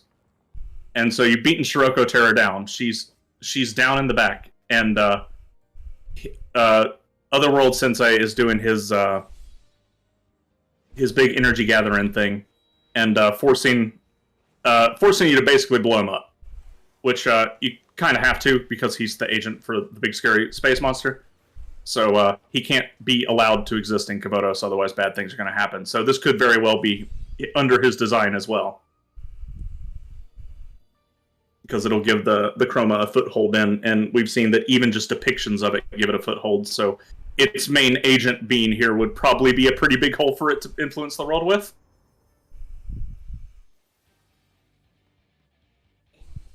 So you have to blow up Sensei. Although your characters don't know this, they just see him as the bad guy still, and like he's gathering energy and bad things are going to happen. So the entirety of everybody that's been running around the arc itself makes it to the core, and including the Gourmet Guild, who have been doing shenanigans in a truck inside the space station. What? And yeah, and the Gourmet Guild are not the same as the Gourmet Guild from Pinecone. I don't know. There seems to be a lot of overlap in terms of shenanigans. Well, you see, the thing is that the Gourmet Guild from Pinecone just sort of go on adventures. The Gourmet Guild in I need some healing assist here. I can't win myself hard enough. The Gourmet Guild in Gehenna, their speciality is terrorism. I see. Like blowing things up. That's not a good thing. Yeah, in the name of it's in the name of delicious tasting fish most of the time, it seems. Yeah, or at least that's definitely their central motivation, but they seem to be able to accomplish an awful lot in pursuit of gourmet. With Fuka along for the ride most of the time. Literally, the ride. Yeah. She is their ride. She drives the food truck because she's been kidnapped and forced to do it. And in this scenario, she's driving it in a space station because, of course, they brought it on the interdimensional spaceship. You know, when weight and mass is a consideration, why wouldn't you bring the food truck? Because it just seems that the Gourmet Guild are capable of accomplishing things. Like, they may have suspect motivations for everything that they do, but nobody can deny that they get things done. Dumb things, by the sound of it. But things. They're often very dumb things. But they get done, no matter how difficult or outrageous, they still get done. They're just usually bad ideas for everybody else. Yeah. So that's a fun little side story going on in the middle of all this. But they're just one of the teams that's around. The others, you've already got the gamer girls who are running around the space station arc, but you got their big climax in the lead up to getting inside the space station. I have to say that I enjoyed it a lot, seeing Yuka be the mother hen to the Games Development Guild, who are ostensibly her biggest pain in the backside. Yeah. Well, at this point, they could probably be considered an investment, and she wants to cash out on it, and it's probably how she justifies it to herself. Well, I mean, if you've done the seminar side story, then you know that Yuka's investment bets tend to be poor. Yeah, well, that's what she'll tell herself. It's not what it actually is. She just cares about them and Iris like everybody else, because we've all seen what Iris does to the people at that poor school. She is infectious. Yeah, everybody loves Iris. Yeah. So they represent this whole scenario of everybody getting to the core and helping punch evil Sensei with a gameplay section that is unique mechanically, very unique mechanically. And that this whole time, in the cutscenes leading up to it, the main villain of the second chapter of the video game girl story pops up throughout various points in the story. And at this point, she's like, okay, we can't use the spaceship to leave, but I've got these teleporter things I've been working on, but there's a limited number of them. So I made one for everybody that you sent up there. So be sure you use them to get everybody off the ship. And you see, like, the support staff that aren't engaged in the fight at the core all leave in the lead up to preparing to fire the big blast at Evil Sensei in the corner. Yeah, and it'll show you every single time somebody teleports away. It goes so many teleports remaining, and then you get to the gameplay section, and all the remaining characters you can't control their EX skills, and there's way more on screen than normal. And your job as Sensei is to one by one just teleport them out of the fight. They're functionally invincible, I think. I don't think you can actually lose this fight, unless you let time run out, maybe. Yeah, I think it's because Phrenapites is basically charging up at this point to self-destruct the whole thing. Yeah, after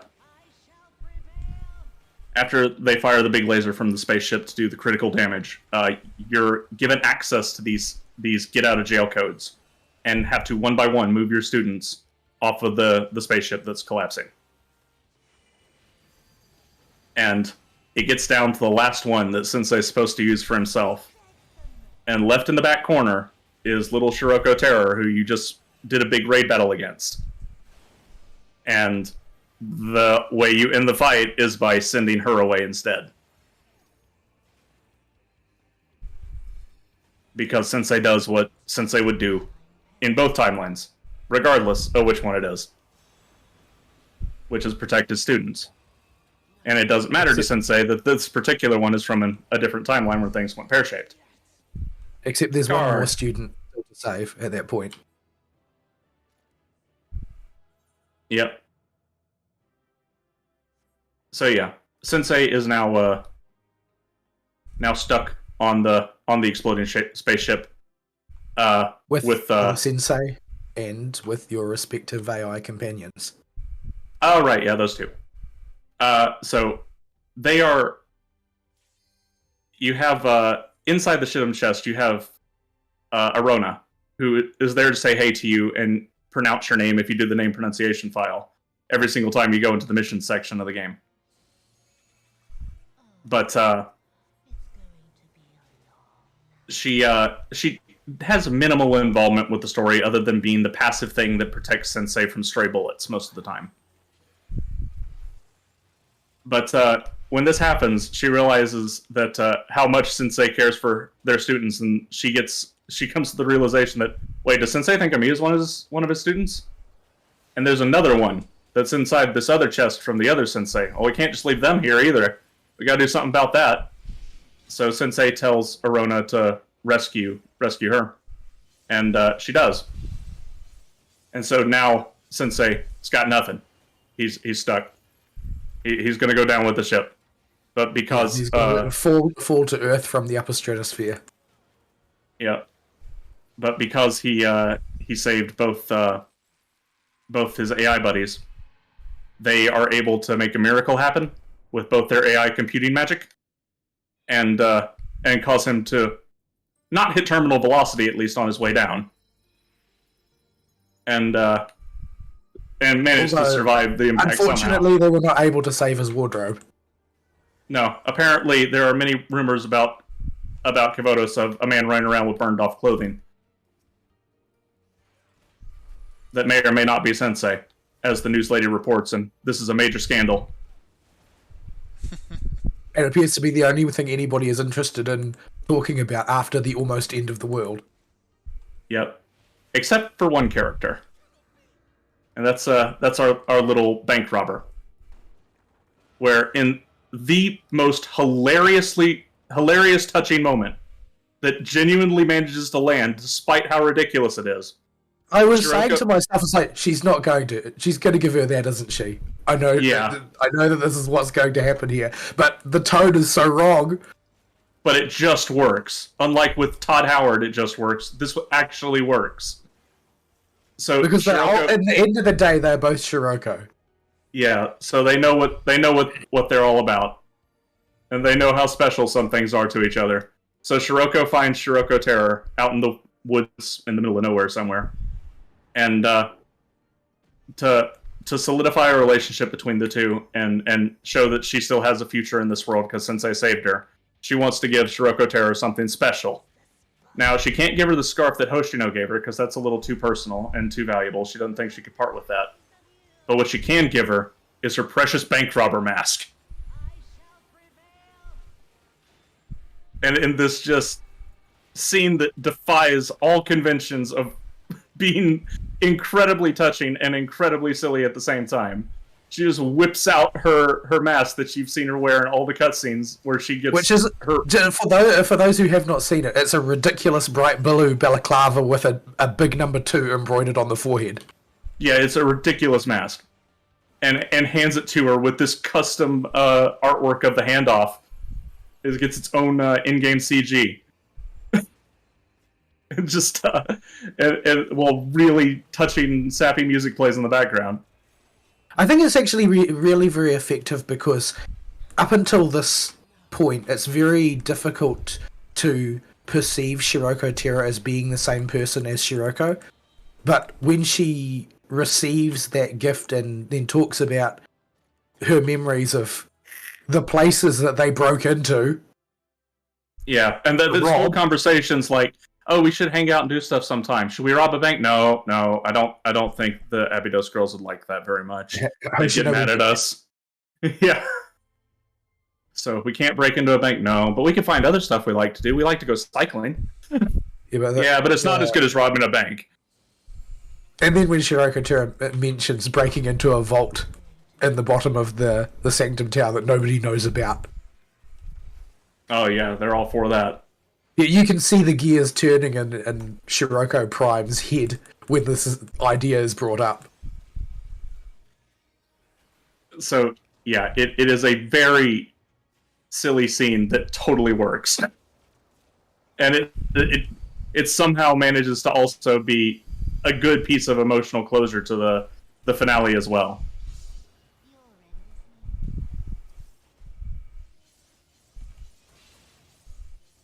So yeah, that's how the finale ends, and we're waiting for the next arc now, with Sensei having rumors about his nudity. They don't close off all the plot lines. Kuzunoha's still unexplained. The GSC president's still unexplained. The fundamental nature of Kivotos and the people that live there is still unexplained. There's an awful lot of things still to be explained, but they still give you a very strong sense of closure on the primary storyline you've been participating in up to now. And they do drop hints to these mysteries that are still unsolved as well. Like, we've seen the GSC president mostly before, and but in this arc we got, I think, the first full-body unsilhouetted shot of the president. And she bears a remarkable resemblance to our little AI companion. And we're not sure what the dealio is with that. Well, it's one of those things that there's a lot of speculation surrounding. I mean, Plana says that she can work a miracle by forcing her presence into the real world. And Arona doesn't seem to realize that that's possible. Yeah, because we see Plana manifest a few times. So the Arona we have seems to be an abnormality in our timeline. But all this is just set up for speculation bait for future arcs, which is good for a story that's going to be a longer arc like this one. You want mysteries like this that they drip feed answers to, that open up a few possibilities every so often. But we also know there are other characters who do not any longer exist on the material plane, being Kuzunoha.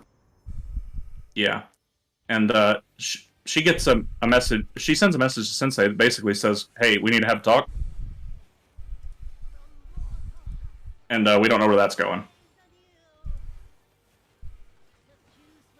So a whole lot of setup for future stuff happens at the end, but it does wrap up everything in the current story.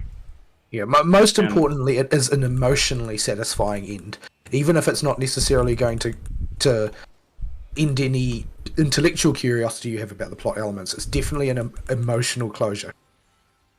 Yep, you will come away going, "Yep, that balaclava handoff was the way to go with that one."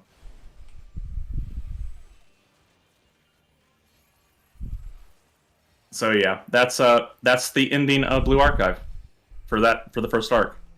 It was really good. I really liked pretty much all of the finale. I'm glad that we got to the end of the first arc without them robbing us, because now I live in this sort of existential dread that we're going to get pineconed again. Yeah, I know. I've been much more willing to do refreshes because of Pinecone. If there's an event I'm behind on, or I just want to do a little bit of extra EXP farming on a particular double drop date, yeah, I'll do the cheap refreshes now, because I've been pineconed once. Or rather, I should say I've been crunchyrolled once. Even though it's not crunchyroll, yeah, even though it's not crunchyroll in this game, and it doesn't impact my my currency that much to do the occasional refresh. So yeah. Dark Steel node will be up in an hour Eorzea time. Okay. Right, so finish up this one and head on over there. Go smack a rock. Hopefully we'll make it in time. It's up for a good 3 hours, so it should be alright. But yeah, I've thoroughly enjoyed the entire story, and including the side stories too.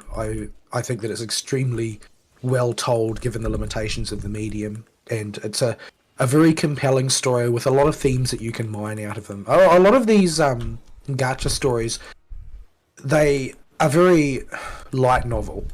They have a lot of world building and a lot of sort of like in-universe concepts to examine, but are thematically kind of anorexic.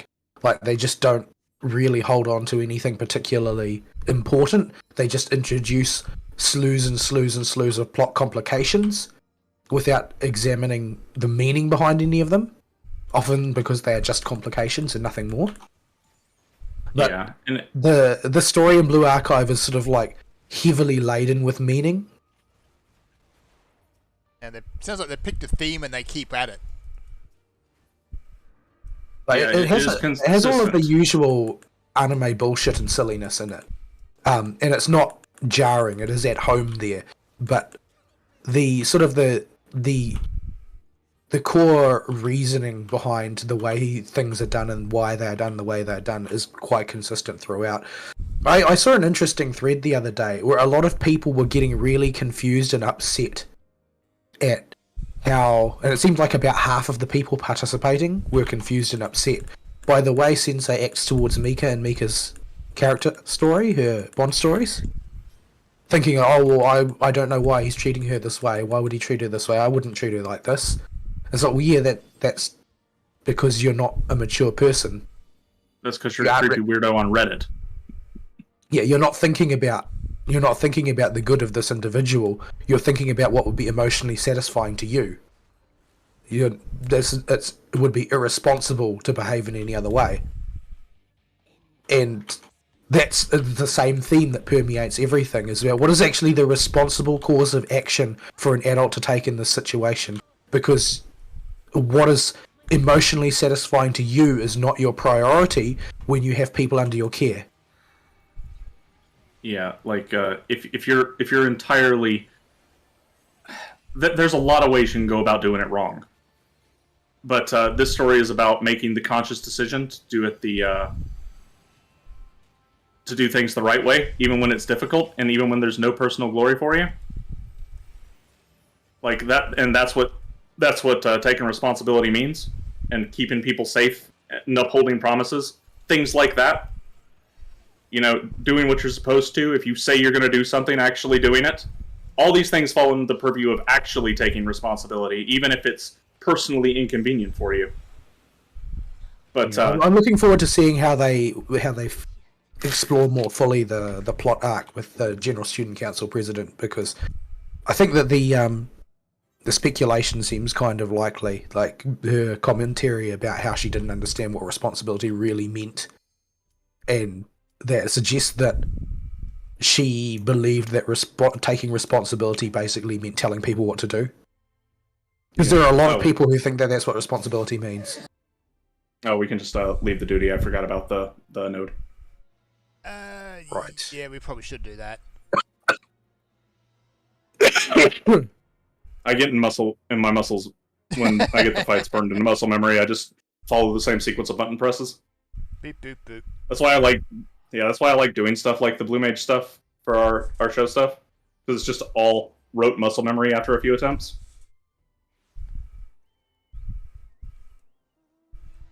But yeah, it's a consistent theme. They keep running throughout, and I really enjoy it. I'm gonna keep. I intend to keep playing and having fun with it. Don't know how much I'll participate in the gameplay section of it, even when I hit max level. Oh wait, I thought. Fern, it's in the AM, not the PM. I was checking while we were in the instance server. And your time will be different in there. So okay, well we can just queue up here. From here. Yeah, we should probably actually take a break at this point. Anyway. Yep. So that's the big wrap up for Blue Archive. It's going to be a bit before we can do another big story dive into it, and we probably won't be as spoiler heavy with the future arcs in case that interested people enough to really jump into it.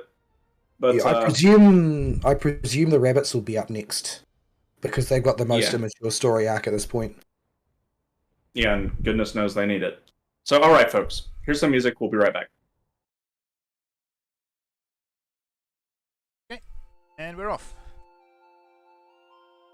Bathroom.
We've kind of banged on for a bit, so we should maybe speed.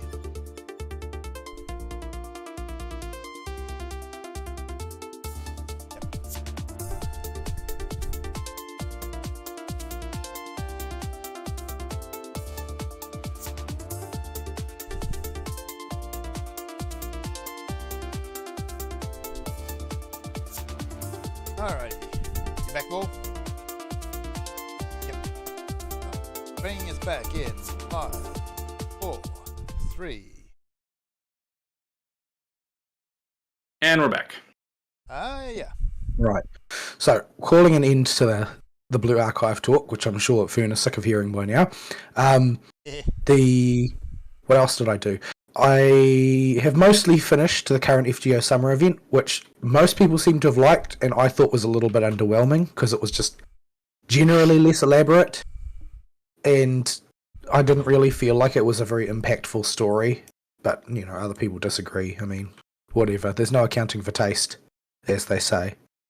But it was an okay event, reasonably profitable as far as materials was concerned. I haven't finished everything in it. I'll probably do a last push tomorrow to try and clean up the last little bits and pieces and side stories and whatnot, but I don't intend to try too hard at it.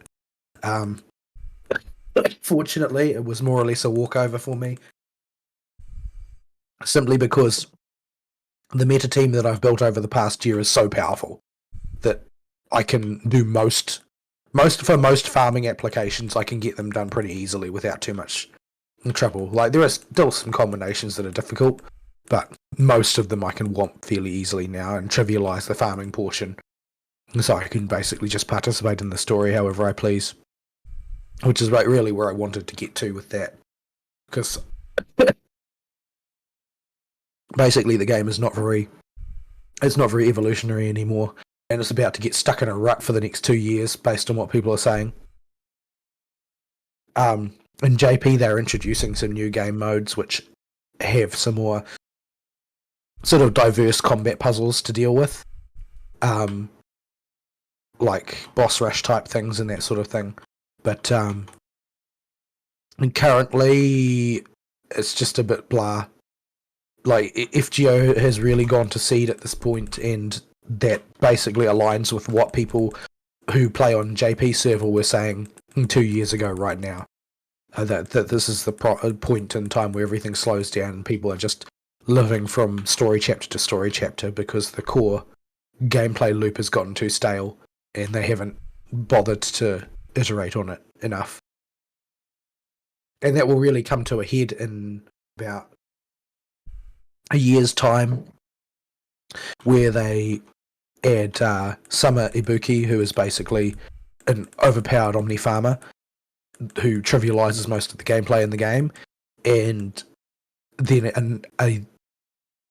after that they add, and then the year after that they add Summer Skadi, who is the least imaginative revamp of a character ever, since she's basically just original Skadi again with a few little extra bits and pieces on her. So yeah, basically they haven't thought enough about gameplay. I don't understand why they think they can keep getting away with this. But then again, there's no knowing what's going to happen in the future, because as I'm sure we will allude to in due time, FGO, along with the likes of Blue Archive, run on Unity. Yeah. Mm-hmm. So that's a thing. But yeah, laying that aside, I haven't done much else lately due to my sickness.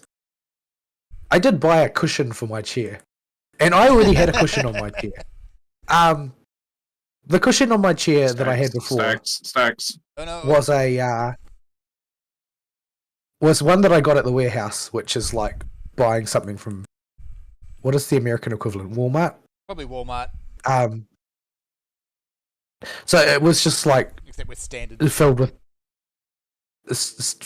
just filled with polyester fiber, right? And I kept getting a sore backside even while I was sitting on the cushion.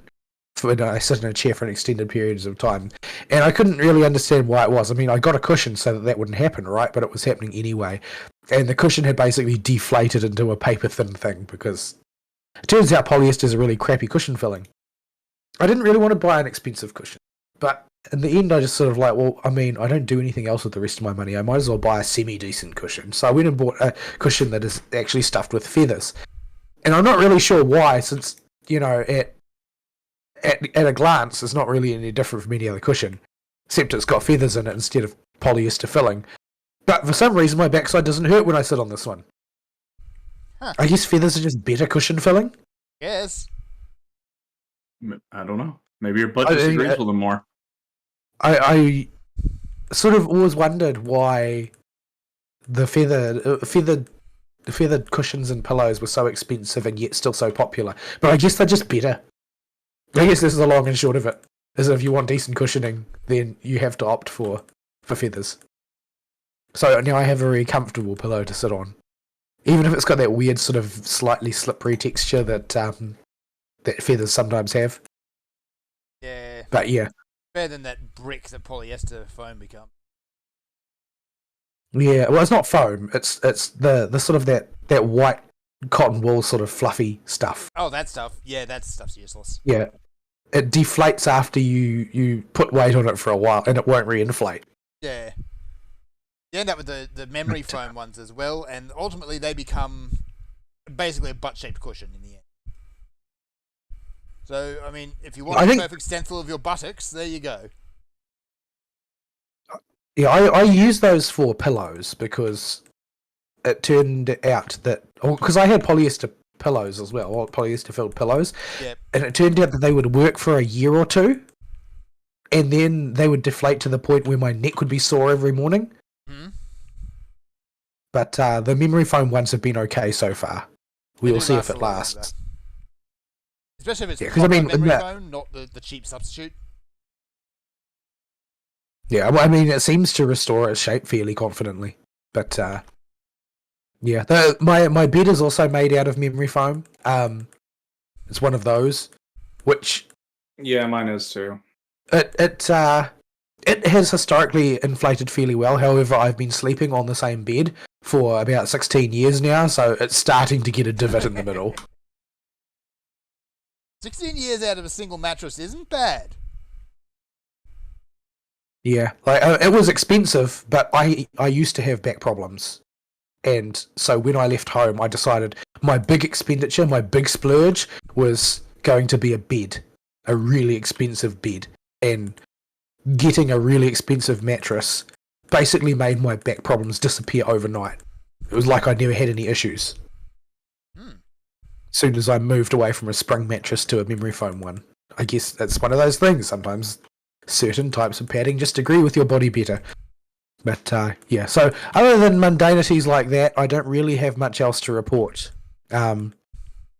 Hopefully, as my health starts to recover, I will have more to talk about. And, of course, coming up at the end of the month, I've got a busy month at work. It's still to come because there's a lot of issues. I'm doomed. I'm not undoomed. Yeah.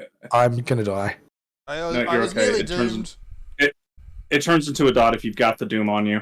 Instead, it just hurts. But I've got a busy month ahead. However, I don't think it's going to be theoretically things that affect me too profoundly in terms of the things that I spend time doing at home. I hope. Although I have another audit coming up. Joy. In November. And this audit is a health and safety audit, which means following a bunch of rules I don't understand as opposed to the ones that I do. Some knob walking around putting cotton swabs in behind everything. Well, it's mainly things like, you've got to... A lot of it seems to be bureaucracy, actually. A lot of it is. Yeah, you have to that's have what it seems like with those. Well-documented procedures for X, Y, and Z. Like extensively documented procedures on what you do if somebody has been injured and then comes back to work and how you gently ease them into it or whatever. Like, there's a lot of stuff I just don't really get.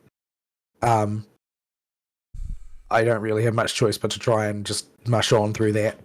So I don't get it at all. Yeah, health and safety is one of those things where it started at a place where it was all good sense, and then over time it's just become bloated and pointless. Well, it's one of those things, right, where, they want there to be certain standards of health and safety so that an employer can't just, put their employees in danger because they feel like it or because it's cheaper or whatever. Yeah. So it's a type of labour regulation that even if you don't like labour regulation, you can sort of understand the logic why somebody would think it was good.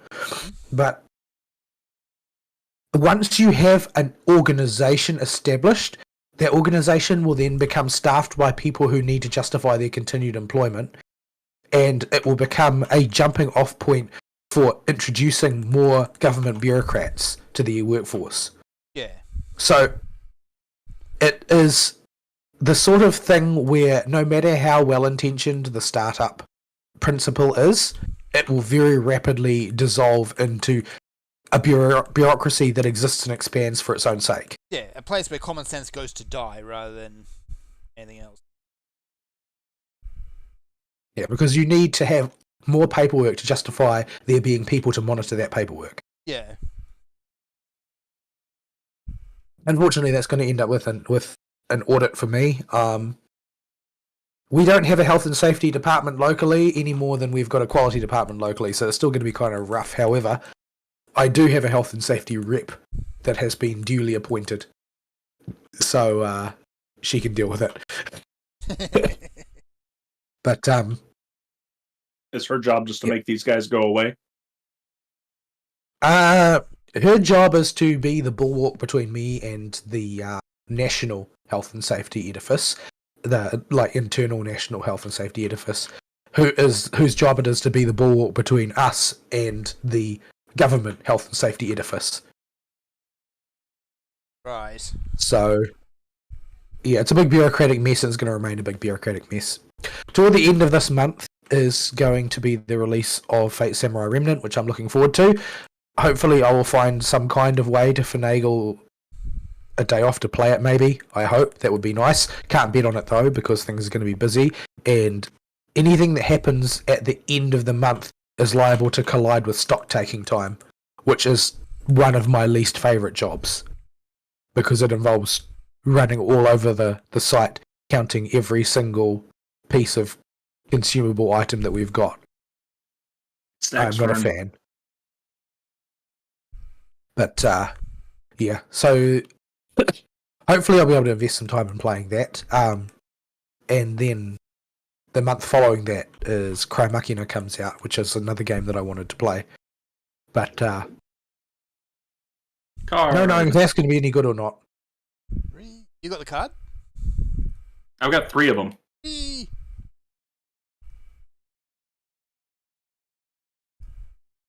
I'm just going I got 3 of them.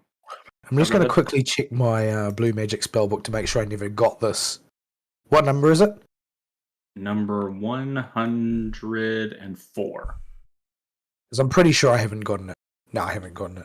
But I just wanted to make sure.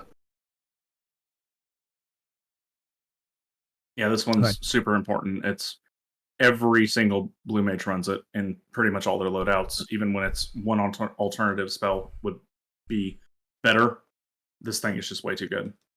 What's the sheriff's cooldown with? Both ends. It's a similar off-global cooldown ability, but instead of doing a absolutely insane 1 minute long mega dot on top of a bunch of front-loaded damage, that one just does a colossal amount of front-loaded damage. Enough.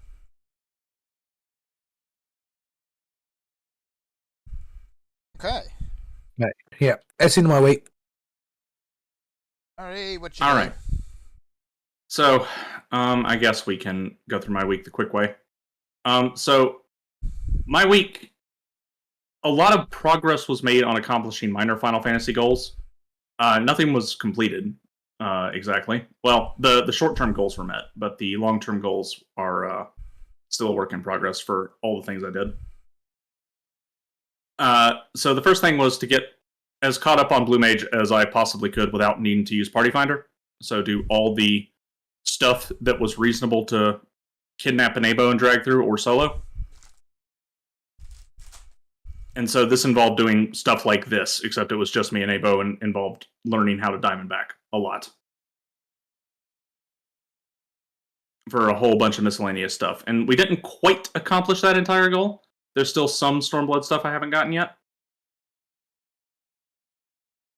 And but generally, very good progress was made on it. Where now I'm only missing a few of the Stormblood trials, most or all of the Stormblood raid spells, and all the Shadowbringers 8-man content spells. But every other spell I've got now, I'm back to caught up. So yeah. Spent a whole lot of time doing that. A whole lot of 2-manning dungeons with 2 blue mages for the Shadowbangers ones that got... none of them were hard, but they got very monotonous, actually, because a bunch of mechanics in Shadowbringers just stop after a while. Like, the last boss of... what's that dungeon called? I'm already forgetting. It's the one with the dude that has the brooms that sweep. Grand Cosmos? Yeah. Yeah, like the last boss in that one has the Mortal Flame technique that he'll use twice in the fight. And then he'll just stop doing his main mechanic after he does it twice. And if you're going to be there a while, because you're only 2 DPS, or rather a tank and a healer, because I had him go healer spec, and I went tank spec, you're going to be stuck there a while doing some very boring left-right mechanics. And this theme follows on with a lot of the Shadowbringers bosses, unfortunately. I can't call all examples to mind off the top of my head, and we got to kind of move through it. But it turned out to be a lot of them that just have mechanics that stop. So yeah, managed to get those, and it was a really very boring experience, TBH. But the spells that you get, a bunch of them are super useful, and Blue Mage being able to acquire bicolored gemstones now, because you can now do fates in Shadowbangers with Ultra Vibration and all the Blue Mage goodies that come with it. All these spells are super, super helpful. It would make that fate grind a lot easier. This spell that I'm trying to get these two in particular, let me just pull up the Blue Mage spellbook. I'll tell you exactly what it does. Yeah, I need to actually do something for work for a sec, so I can't go back in the dungeon just yet. It deals 400 potency off global cooldown, 2 minutes, big 2 minute normal spell cooldown, burst of AoE damage for the first enemy hit, and then it scales to 50% less for all enemies after that. But then every single enemy hit gets a 75 potency dot for 60 seconds. Yikes. That's huge. Yes, it is. So, like, you just assume you're fighting a boss, a boss and a boss fate, and you're gonna get most of the duration. So we'll just take 60 divided by 3, that's 20, times 75. 1,500 potency on a dot for an off global cooldown ability. It's nuts how much it speeds up boss fates. Or just done stuff like this when we're doing stuff in dungeons. It's it's mutually exclusive with another ability I was talking about before. That's 600 potency, just kaboom, a big AoE damage that doesn't have any damage fall off. So while that one is technically more useful in some cases, it's generally not worth going and mucking with your spellbook and making a mess of things. So most people just run Tsukiyomis all the time.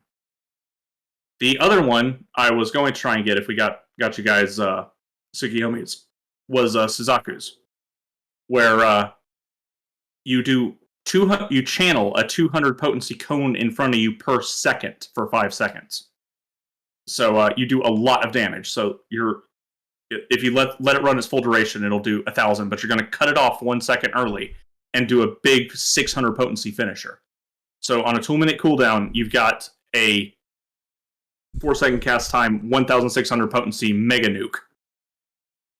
That is in AoE. Kind of nuts. Yeah. Those have been the two biggest game changers and the ones I wanted to try and get you guys because it makes fates way, way easier. Mm-hmm. Other ones that I picked up and added to my repertoire here. If I can load it. Oh, wait, I have a screenshot of it. I don't have to muck with my Blue Mage bars while we wait on ball. I actually have a full explanation of this, so I don't have to go play-by-play on it. I'll just copy this image and dump it in live show chat. And then I wrote out an explanation for Fern so that I could dump this in the live show chat as well. And most of them are pretty reasonable to get, except for one of them. And unfortunately, it's a really big one, but it's also a big reward for making a lot of Blue Mage progress, so it makes sense that it would take a bit to get. Yep. And that's Matra Magic, which is an the single biggest single target damage spell blue mages have. If you're Mimic to Etheric Mimicry DPS, it's 100 potency. Now, the quirk with this is it's a spell, not an ability. So this means it can get boosted by boost. Or bristle. Okay, here we go. So and any Ultra Magic, you need 100 spells. At the moment, I have 62. Yeah, I have 112. And this one was another big game changer. So yeah, that's a big one to get. Yeah, but that's a long-term goal that'll take you a while, and you gotta go back and solo a bunch of old dungeons. And it takes a while. This has been a long-term project, and I just now got it when the level cap finally got raised. But yeah, it's got a lot of uses there. But yeah, Nightbloom and Phantom Flurry were the two big ones, and Mantra Magic being the milestone one that I get as another Mega Nuke. The only other one I got that I use on my generic set is Rose of Destruction, which is just a what number is that? Number 90. And it's just a 400 potency on a 30-second cooldown that can be affected by spells like Boost. Yeah. So just taking a look ahead, the big one you get at this expansion is Force Field at 120 spells.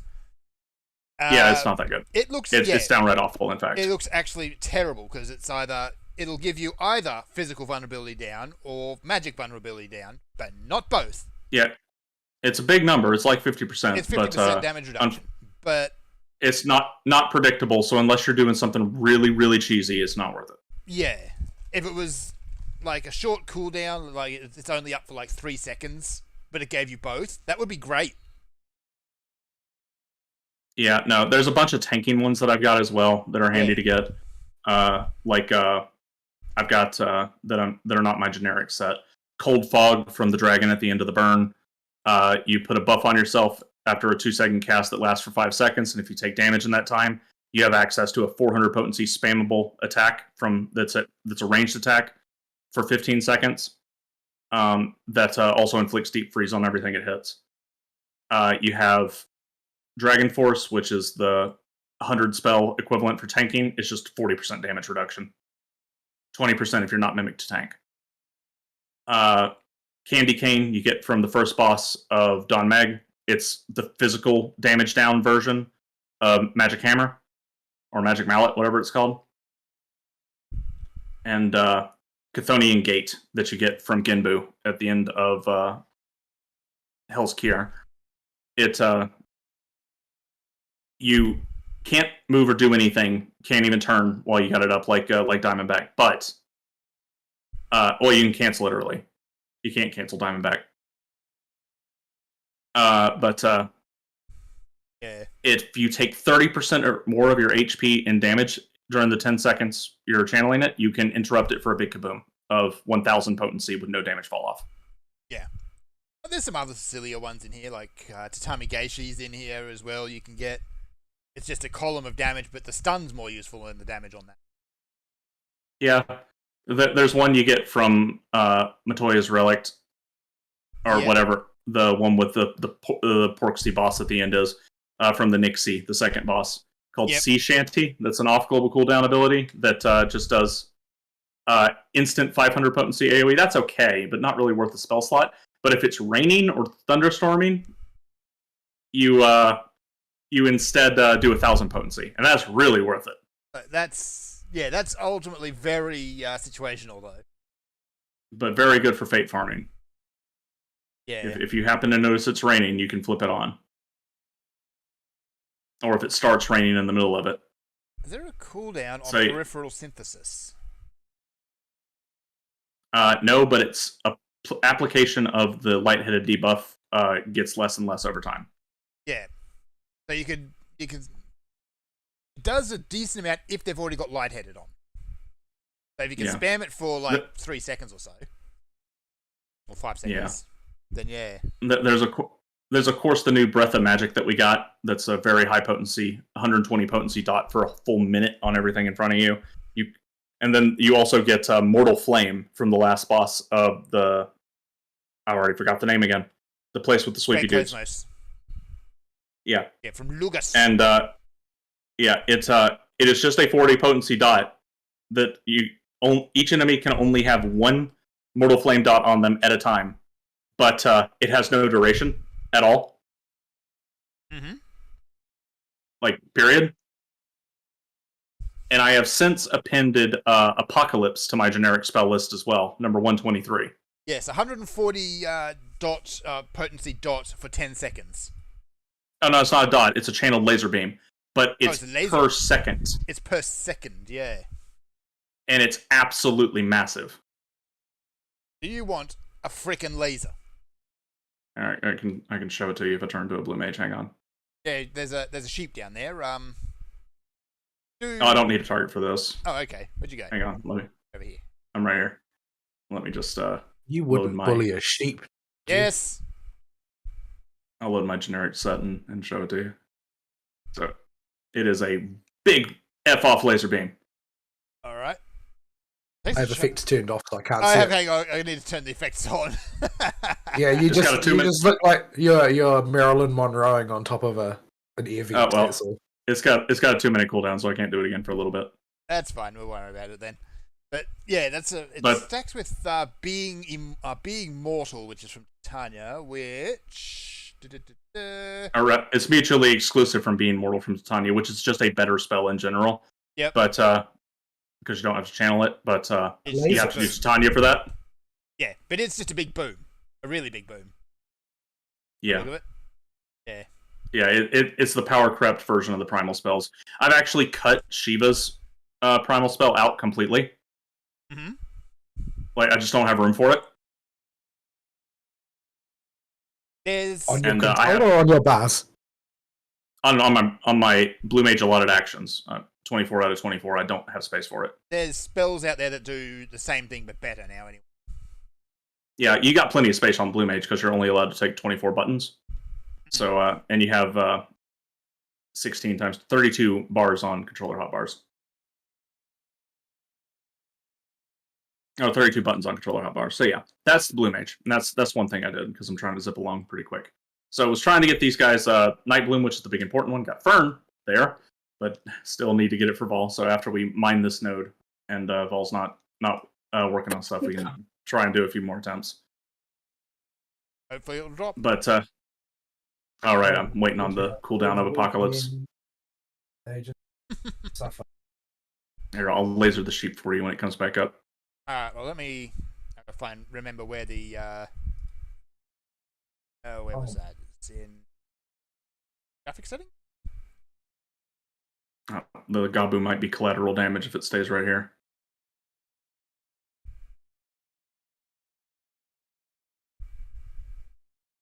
It is probably under character config, maybe controls.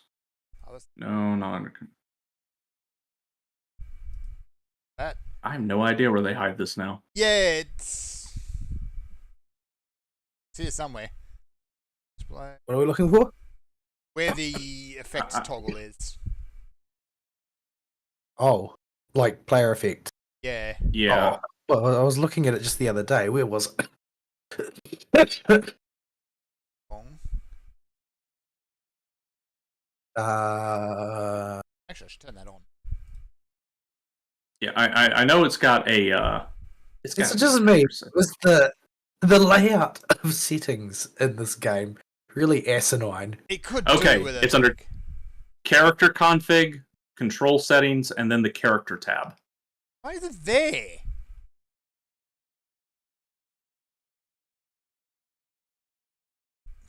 So yeah. Character. Here we go. Battle effects. Show all from me. Party. Show all. That'll do. Okay. So this is what it looks like. Oh man! Holy shit! Yeah, that's a Kamehameha. Is what that is. We're on a slope, so you can kind of see underneath it. But yeah, that's a big 10-second F-off laser. Yeah. So that is that is one of the things I got. I did this week. The other thing was I went and got my Splenderous tools for every single crafter up to where they would be. It would be the end if it was still the last batch. Darksteel's up, by the way. Oh, yep. Going tappy. I keep thinking about doing that, and then I'm like, oh, but I'd have to work so freaking hard to make sure I did it right, given my stats. So I had set my crafting gear up to do this a while ago, so I had that sitting around, so that wasn't hanging over me. And then, in addition to that, I had I had a whole lot of time this week at work dealing with very obnoxious problems that needed people to call me back. And I couldn't leave. But I couldn't pay attention to a game, obviously, because I'm at the office. But what I can do is leave Final Fantasy on the other monitor and make a macro to craft all the simple materials and high quality that you need for all those recipes. And just mash it, especially when the same macro works for all of them. And just occasionally tab into the game and press the macro. So I can have an army of materials ready to go when I got home. Yep. So that's what it did. So if you saw me on at weirdly early hours for me, it was me logged on at work, just sitting there and matching that one macro. So if you said anything to me, there's no way I responded. Because the game window would be up for half a second to push a macro button and then immediately be minimized again. So, yeah. Every single crafter thing I have right now is up to step 2 out of 4, except for Goldsmith, which I finished. And I finished Goldsmith forever ago.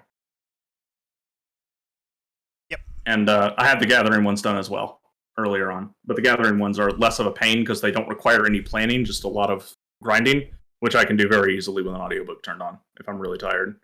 But the crafting ones require planning. Unfortunately. Especially if you want it to be as easy as possible, so you need to get all the stuff in high quality that you need. So yeah, that's really what's consumed most of my time this week. I gave up on Starfield, which was one of my 2 days where I really had some time, and the other one was running the things that took effort from the Blue Mage thing. Yep. But yeah, I just wanted to chill out and relax this week, which has been a theme the past little bit. I've just been very tired after work. It's been a ride at the office. So I'll pull the carbuncle back out and we can resume Tsukiyomi for the remainder of the show. Turn my gaze away from my work for a moment. But yeah, it's not a whole lot else to talk about. I could stretch portions of it where some minor things that were slightly interesting happened, but otherwise, we should probably move on to the Unity thing because there's probably a lot to talk about there. Yeah, also, Fern turned back into a mech. Oh, yep. Get my gun back out. I don't think a pick is gonna quite cut it. There's you. I mean, I can do it with 2 people, but I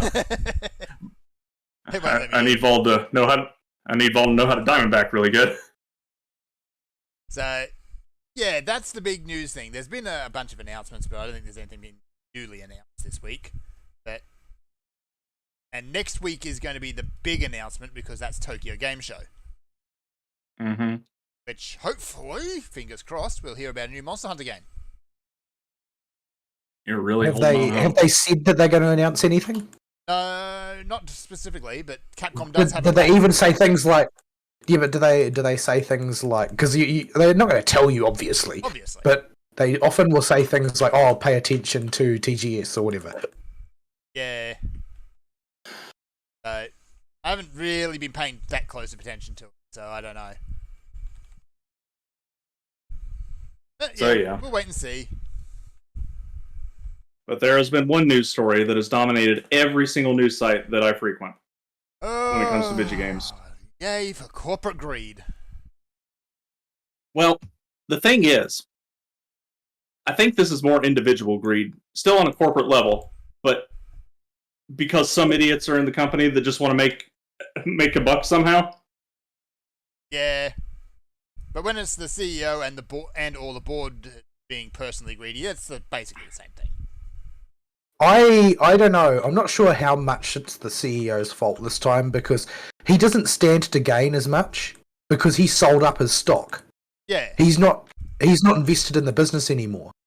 He doesn't have any reason to other than protecting his job as CEO, he is not invested in the business anymore. So it wouldn't surprise me if he just announced that he was retiring at the end of if he was retiring end of year, it wouldn't surprise me. If he makes it a step down announcement, I would be totally unsurprised by that. Yeah. So to take a step back, Unity decided that they are going to charge developers for every install of the Unity engine on a client's machine. Or at least that's what they announced. That's not the same thing as that being what they intended. Yes. That's what they Because they clearly did zero PR grooming on this before shooting their mouths off. The thing is, though, is they haven't really come out to say anything that contradicts that stance. Yeah, they have. Directly? Yes. Okay, you'll have to read that. Unfortunately, they didn't just say just one thing, though, unfortunately. So they just ended up confusing the story even more. Yay, gotta love it. As it currently stands, they are saying that, and this is probably going to work out even worse for them because they're making worse enemies in this case. But as things currently stand, allegedly, they are going to be holding platform holders responsible for paying for this in situations like Game Pass. Oh, that's meaning that they are planning to put Microsoft specifically on the hook for all of the Unity games on their platform. And I have a funny feeling that they're in for a lot of unpleasant lawfare if they attempt that. Well, the point as well, that also includes, and I think this is where this has been aimed specifically, is at mobile developers. So not only is it going to be Microsoft, it's also going to be Google and Nintendo and Apple, and the list goes on. Yeah, and think of there's a lot of games that use Unity stuff. And some of it use it quite heavily, although I think its degree of use doesn't matter. It's just whether it uses it, period. Well, it's either the fundamental platform or it's not. Like, Unity operates at a very low level.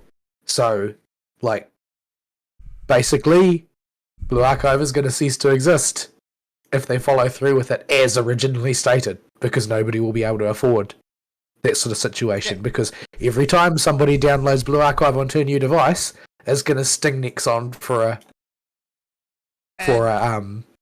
and man, Blue Archive just gave us a bunch of stuff for hitting #1 downloaded app on the App Store too. Yeah, I did pick up one little bit actually before the show, which I'm not sure how true it is, and that is the fee for having the engine installed on a client's app is going to be recursive monthly. So, well, the thing is that there's a lot of things being said about it that make it sound even more demonic than it already is. Most of which I think is probably irrelevant, because this has caused such a shitstorm for them that they're going to be pulling their head in very quickly to try and work out how they can salvage the situation. Yes, because they have already got developers leaving in droves, to the point where there's already a class action lawsuit. Like, that happened within hours of the announcement, the class action. So yeah, if that's it, all that happens with the lawfare that goes on with this, that will be a miracle. Individual companies will sue the pants off Unity if they continue with this in any of the scopes that they've presented. Yeah. Considering one of the big games that they've particularly targeted is things like Pokemon Go and Genshin Impact and the other Hoyoverse games. These companies are not small. They're big, and they have big legal departments. They have Winnie the Pooh money. They have, well, yeah, in the case of Genshin. No. They probably most of them have Winnie the Pooh money, even if they're not just Genshin. But they are not afraid to throw lawyers at things if they don't agree. I expect Unreal Engine is laughing all the way to the bank right now. They are. They absolutely are. There's There's other bits, like there's been a lot of mistruth or at least misrepresentation things. Someone at one point was saying that it was going to be done retroactively as well. But I don't see how that's even possible. Well, there would be a way to do it. I don't think there would be. Yeah, that's blatantly illegal in so many countries that they couldn't get away with that if they tried. That's the one that I really had was mashing X'd out on that one. But either way, it's still such an enormous mess that, frankly, I'm not sure what they. I'm not sure that any. I don't feel like any vetting took place here, or if it did, it was entirely ignored and cut out of the loop, because everything that has precipitated from this is entirely obvious. Yes. Like there's no mystery as to why things have gone this way. Yeah. Anybody could have told you. And that includes the and people don't like Riccitiello. Like he was in charge of EA during the period that EA won the ignominious award for being the worst company in existence. No. This was when they ascended to the crown under Riccitiello's watch. He's also the man who came forth with the idea of charging to reload your gun in Battlefield. But he's evil. He's not dumb, because charging to reload your gun in Battlefield is something you could probably get away with. Oh yeah. After all, they do that in multiple games and of various other kinds. Yeah, it was very calculated when he was talking about it, which made you really want a shower. Oh, thank God! And I got the card. And I got a rock. That's not a card. You got the card again. God. Yes. I got the second card and I win the action. Salty. Victory. The next one's much easier with just one Simon Says phase to go through. So, Fern, you can back to blue. You can turn into a back to blue. You don't need a Diamondback or anything in this one. She should be dead. Just don't ever stand in front of her in phase 2. And don't get knocked off of the edge. He doesn't do the pull-in on normal. Right, I need to pull something off my bar. Alright, we're going. What am I not using?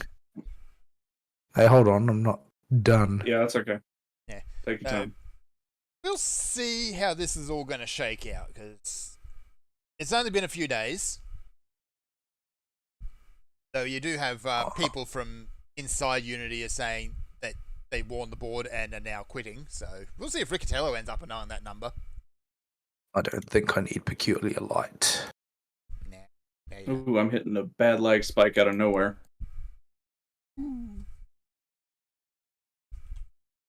But yeah, this is definitely a story to follow, because this is clearly a dumb idea that had nobody take a look into it. So yeah, just stack in the middle so the Phoenixes all come to the middle. That's it. Yep. I'm pretty sure I heard that they did make an announcement of, okay, just forestall everything. We're thinking about what we just said here. I hope so. That Tank Buster has 0 splash, so you can still stack on me during it. It's Yep. You want to be sure you're really in the middle for this next bit. Because we want all the Phoenixes to come play with us.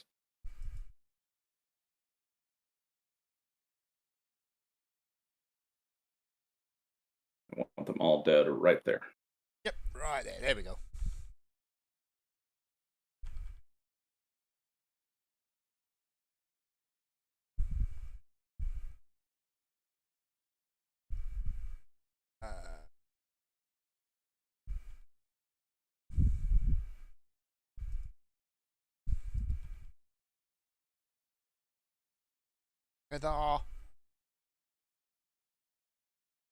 Yep, and that's it for phase 1. She does nothing else. So yeah, that's that. That's the Unity story.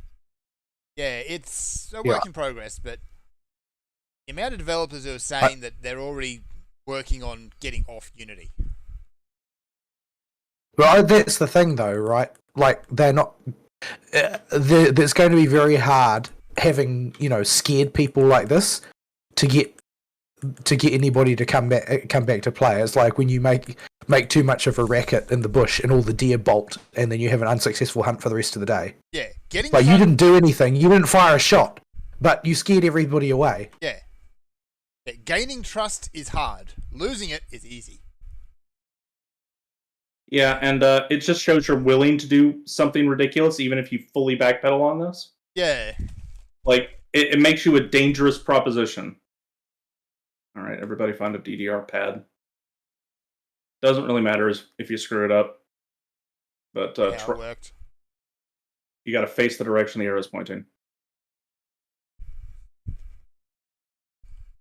Helps if you point the camera straight down, I find. But yeah, this is the reason Suzaku's obnoxious to farm. Is not because any part of her fight is difficult. With a DPS as your level 90 doing her, she's actually pretty quick. But except for this part, which is just like a full minute and some change break in the middle of the fight where you just got to stand around and do nothing. Yeah, spin around in circles.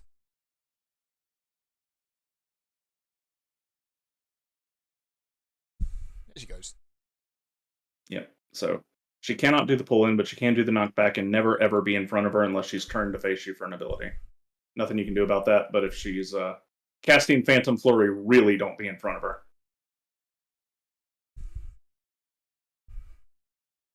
I'm going to die anyway because I always die in this fight. I just don't understand it at all.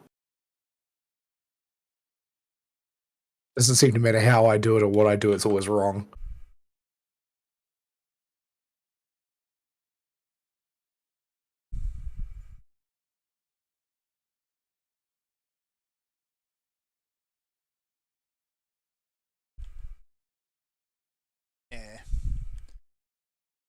I don't think there's particularly anything else this week. Like everything's waiting on, again, Tokyo Game Show.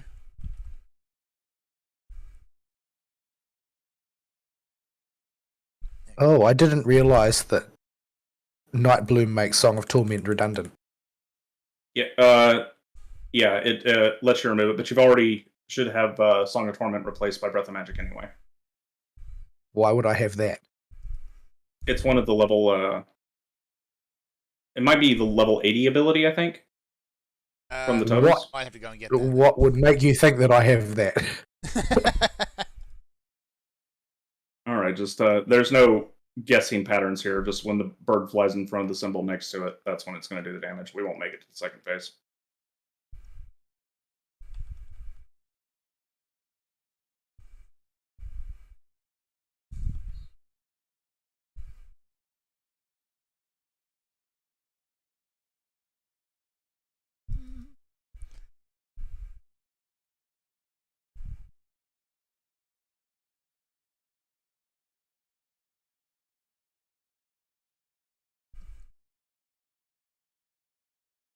Longer than the Tsukiyomi fight one. Largely because you because of that part. It's just standing around. Yeah, that whole intermission phase just takes forever. It's a whole lot of nothing in this fight. It's the most boring of the ones to farm. Yeah.